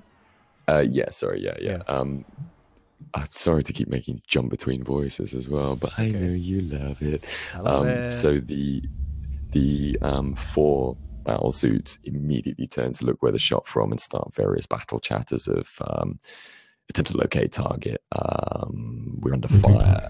We're under fire. Operative has been destroyed. Request further instructions. Gawoni hides behind the big metal guy. Nice, good strategy, yeah. Anything you want to do, Jay? Don't mind me. Is there any other openings into the ship? There are 2 other access points you could get to because the docking tube itself is actually in the upper level. You could go, you could easily stay in stealth and sort of circumvent round to get in that way, or you could brave walking across the cargo bay as if nothing happened, going in, just being like, oh, hey, with your giant rifle. With a sniper rifle slung over your shoulder with smoke coming out of the barrel. Oh, hello. Nah. How have you been? She'll sneak around. Oh my God, Scorecab just did a beautiful callback. Come on, have you cleaned this up? We all have our jobs to do here. Yeah. Oh man, Scorecab, thank you so much for being here the entire time. Yeah, fully respect that. Yeah. I'm sorry, I'm kind of rushing through this plot here, guys. No, it doesn't seem like it's doing great. You're doing great. So I think Jake is pretty happy that we've handed over to the authorities that might otherwise crush us. Mm-hmm. And all loose ties have been mysteriously eliminated. Yep. Well, that's good for us. And his only slight worry is that whoever sent us on this mission might still want the data.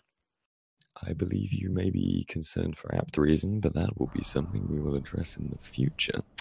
For now, you still have 4 angry battle mechs in battle stance stood in front of your ship, and they're probably going to want to know why the guy you just led them to's head exploded as they're about to question him before they let your ship leave.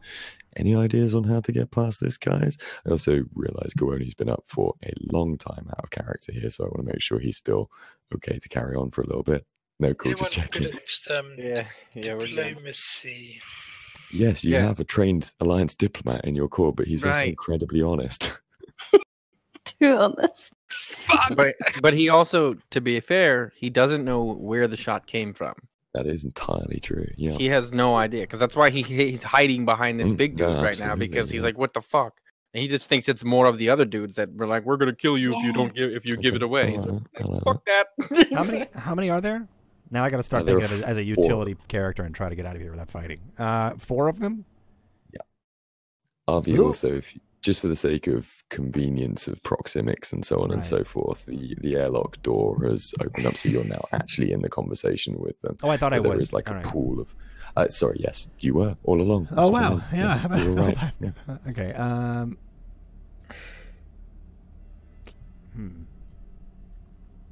So to save you having to hop between voices and back again, I'll do my best impression of that, unless you want to. Go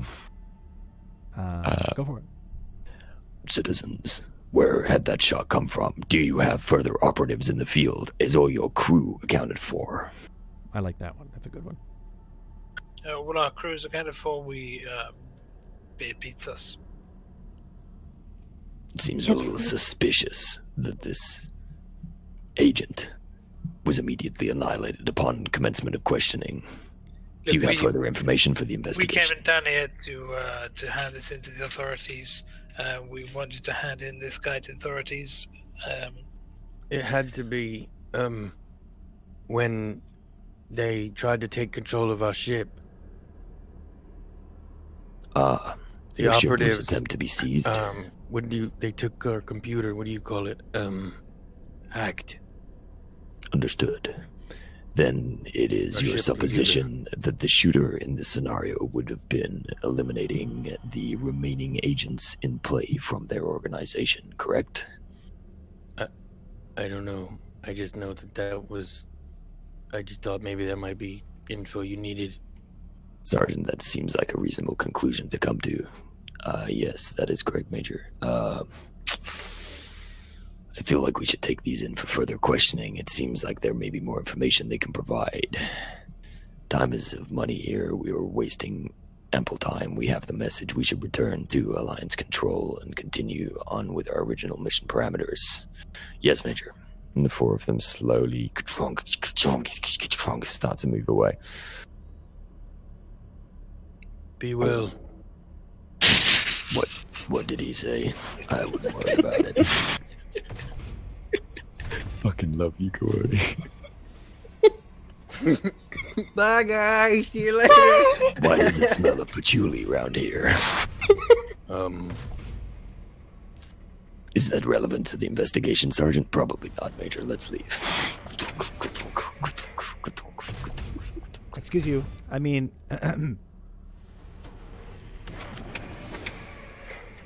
Beautiful. And they walk off. Beautiful. Look at that. Damps, I'm assuming that you are now in a position where you don't have to lurk around with your sniper rifle being like, that was me.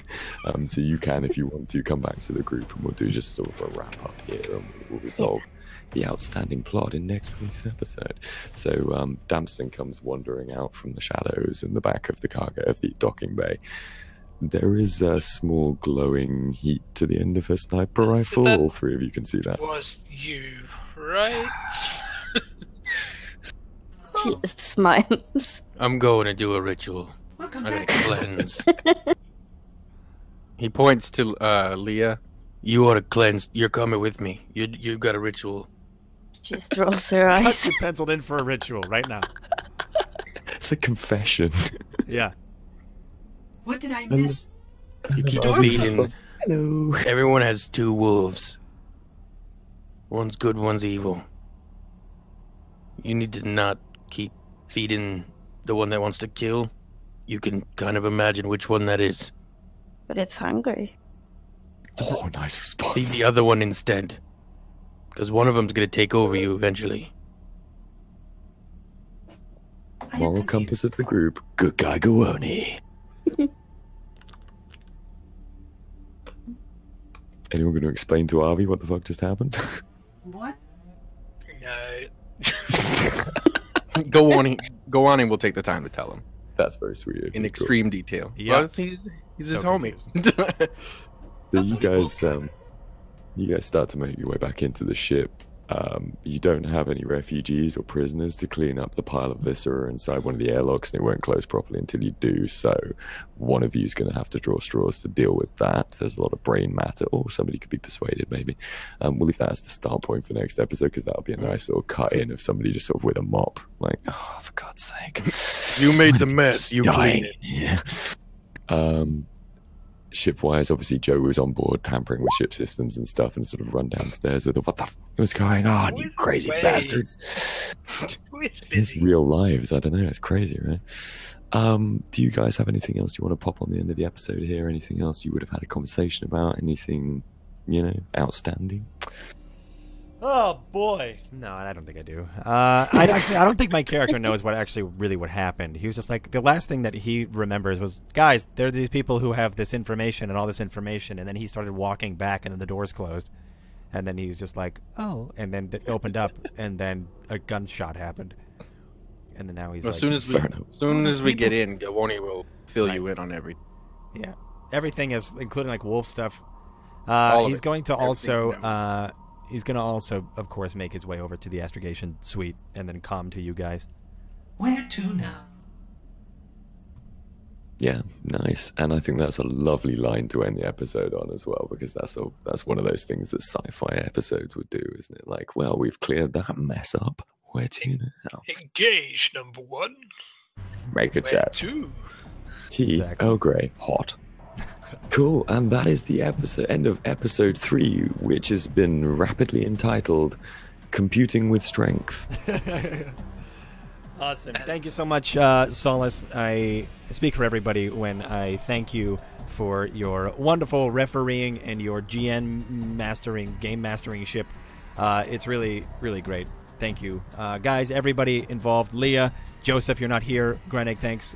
Jake, and Gawani, thank you guys. It's really so much fun playing this every week. I look forward to it. I was really thinking we weren't going to play today, and I'm actually really happy we did. So thank you so much. There was a lot of like, towards the episode, we like kind of like it was slow going because we were super excited to see each other. But then once we got to the plot, it was of course great as always. It's actually great the whole time. But I know for probably a bit you guys were like, when's something going to happen? But thank you guys so much for being there and hanging in there with us. Thank you so much, Scorecab, for the bits there. Thank you, my friend. And thank you once again to Logan for that amazing, generous donation of the 150, the entire capture card. We put that up hours ago, and you saw it for 5 minutes and destroyed it. Thank you so much for that. That really means a lot. It was so much fun today. A lot of crazy, cool drama started up today between the two factions, or the two, I guess, factions within the Alliance, which is really cool, as well as the... we got to figure out a little bit more about that secretive Leah. And, of course, I kind of want to... Avi wants to uncover... I mean, the meta Avi, me. I really just want to see what's going on with this corporate coup that's happening. Avi doesn't really know what's going on. But thank you, guys. We can go around the table and talk about who we are and what we're doing here on the internet and how tired we are. Go on, you can go first. I'm the Raven of Death, and I'm playing Gawani. That's right. Raven of Death is actually a great streamer and a great role player here on Twitch. Please definitely go give him a follow. I'm going to give him a shout out right now. Thank you, buddy. Before we go out, guys, let's actually... I'm really bad at typing, guys. That's also something that you should know about me. We're going to actually, before we go, this is a thing that we started last time. We need to vote for the MVP. Most valuable player. Guys, go to that link right there and cast your vote. Oh, we didn't...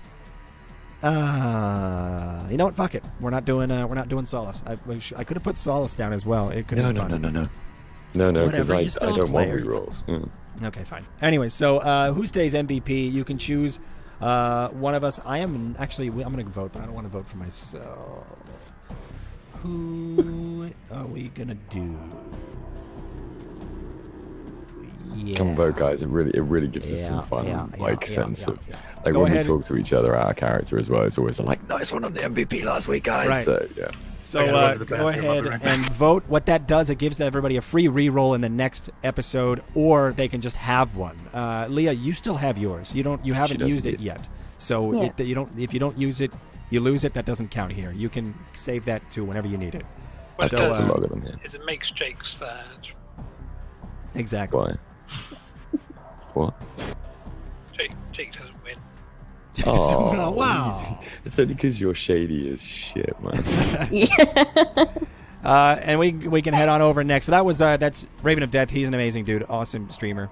It was really, really good to play with him today. It looks like he's off running around. Anyway, thank you so much, Architect. Architect, what are you up to these days? What are you doing? Where can we find you if we need to find you? So I decided to, because what this is all about is we all want Star Citizen. We want to RP.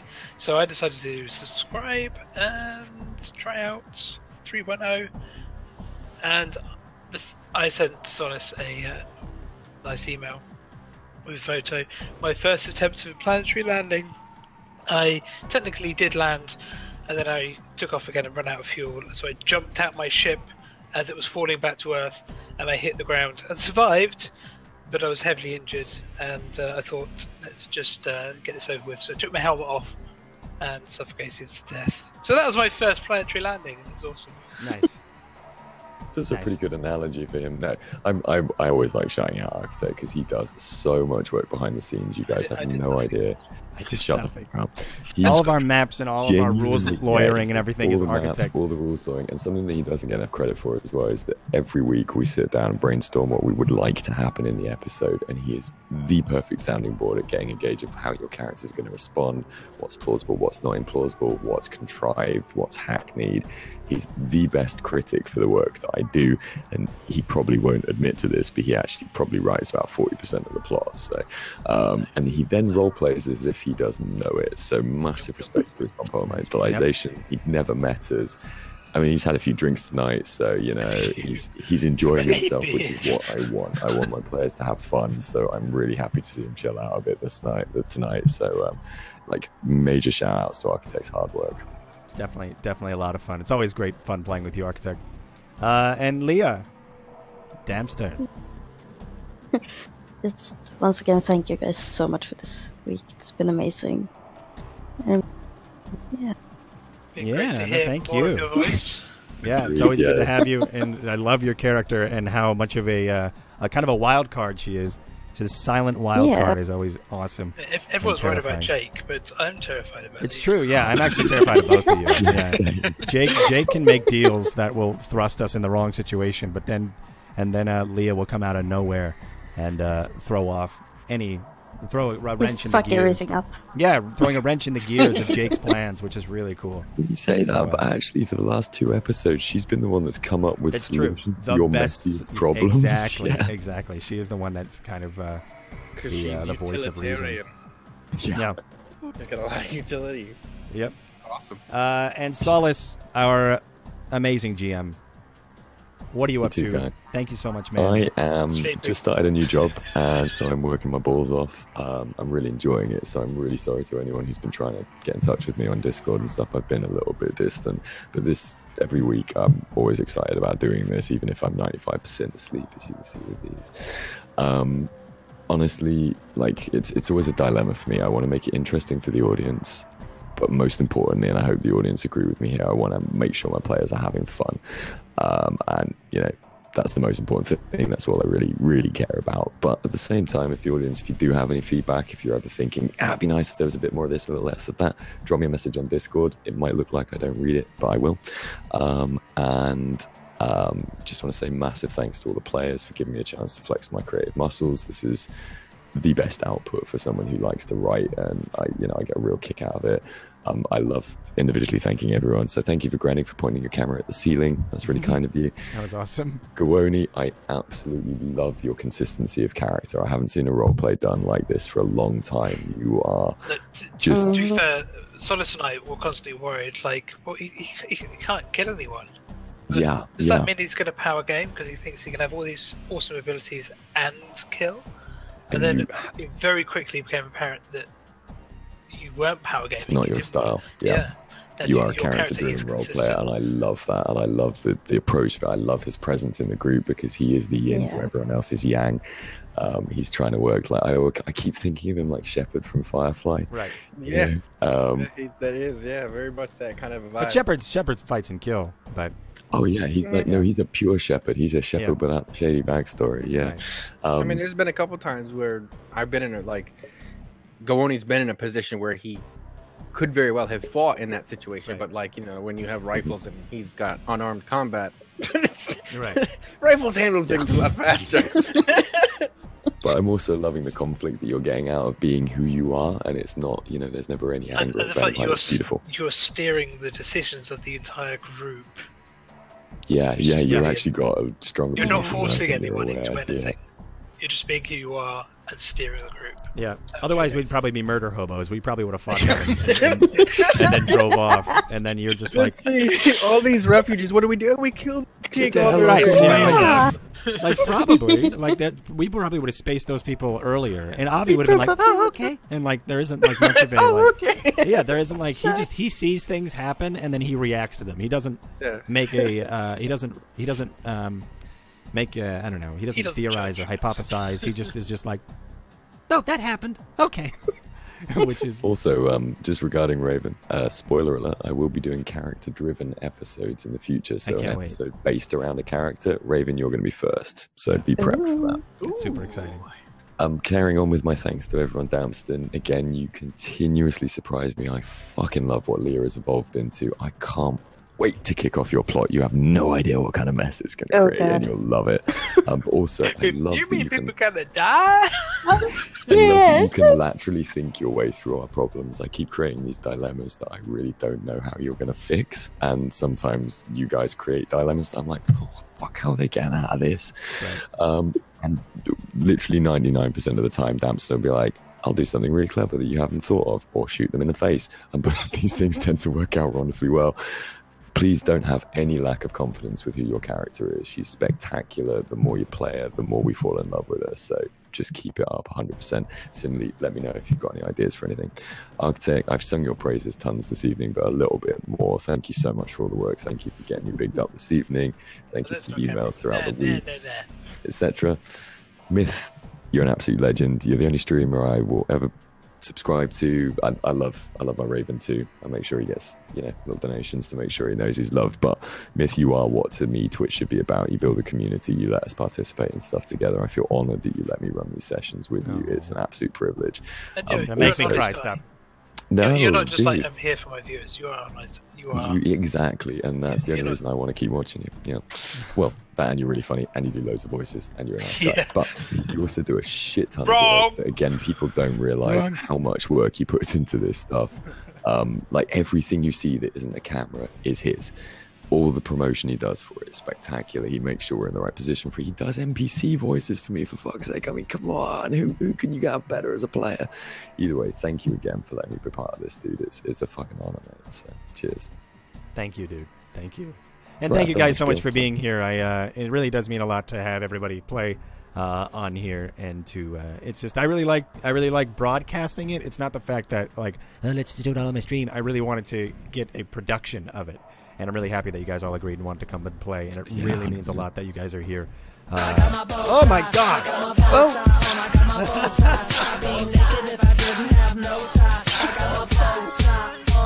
And I look good. There it is. Thank you so much, Raven of Death. Thank you so much, buddy. Gifting Damstern some of that Myth Love emote. Thank you so much. You know what that means? That's actually our third new subscriber. So you've actually just triggered a giveaway. So everybody that's in chat, hold on tight. We are going to do a giveaway really quick.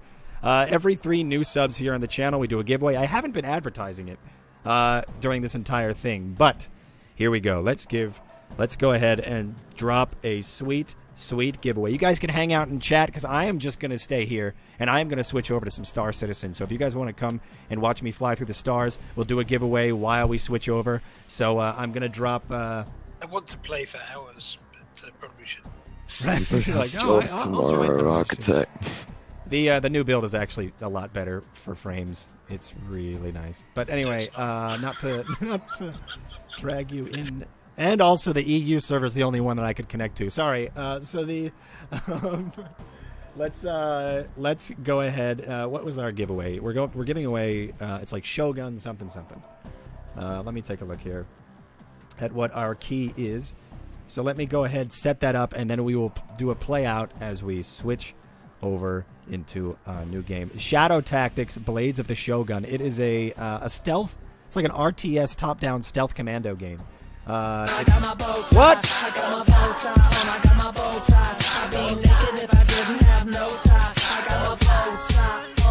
And I look good. Thank you so much, Logan, coming in for that fresh sub, too. Dang! Thank you so much, man. That's going to be one in our next one as well. Thank you so much. 2 more until our next one. Let's just quickly throw this one at you guys. Thank you for that. That really means a lot. Get some myth love in chat for Logan here, one of our newest, as well as Dampster, Mythominions here on the channel.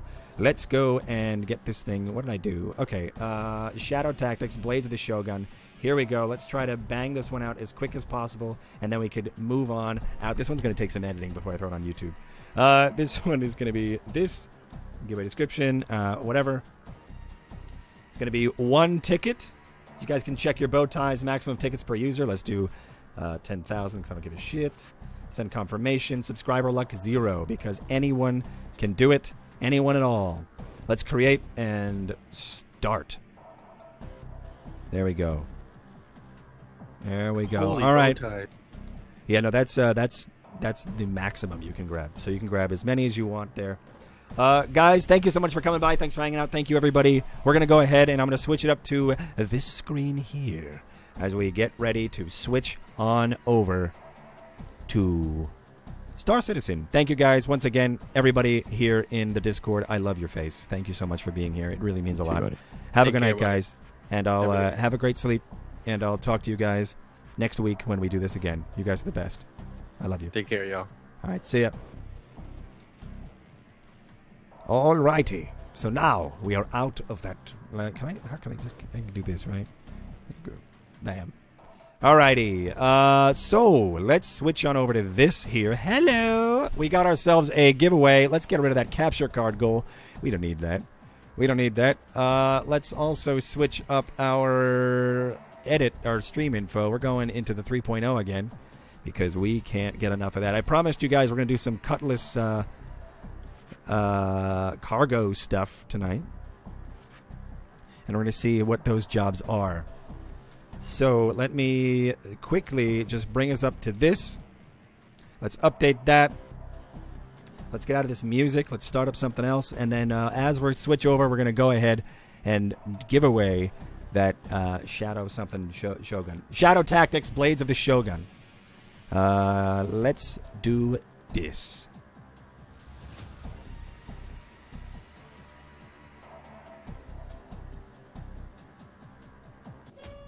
Oh, my food's here. Give me 1 second. It's going to be sushi and sci-fi tonight.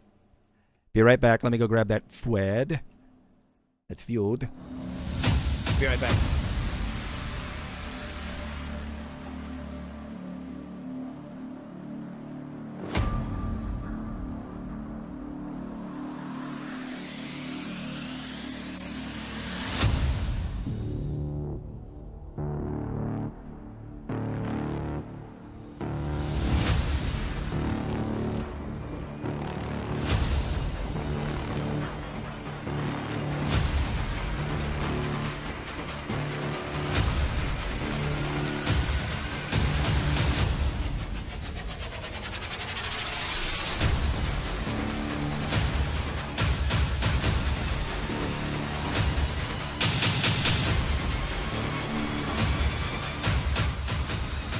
Yes, 3.0 is definitely steadier today.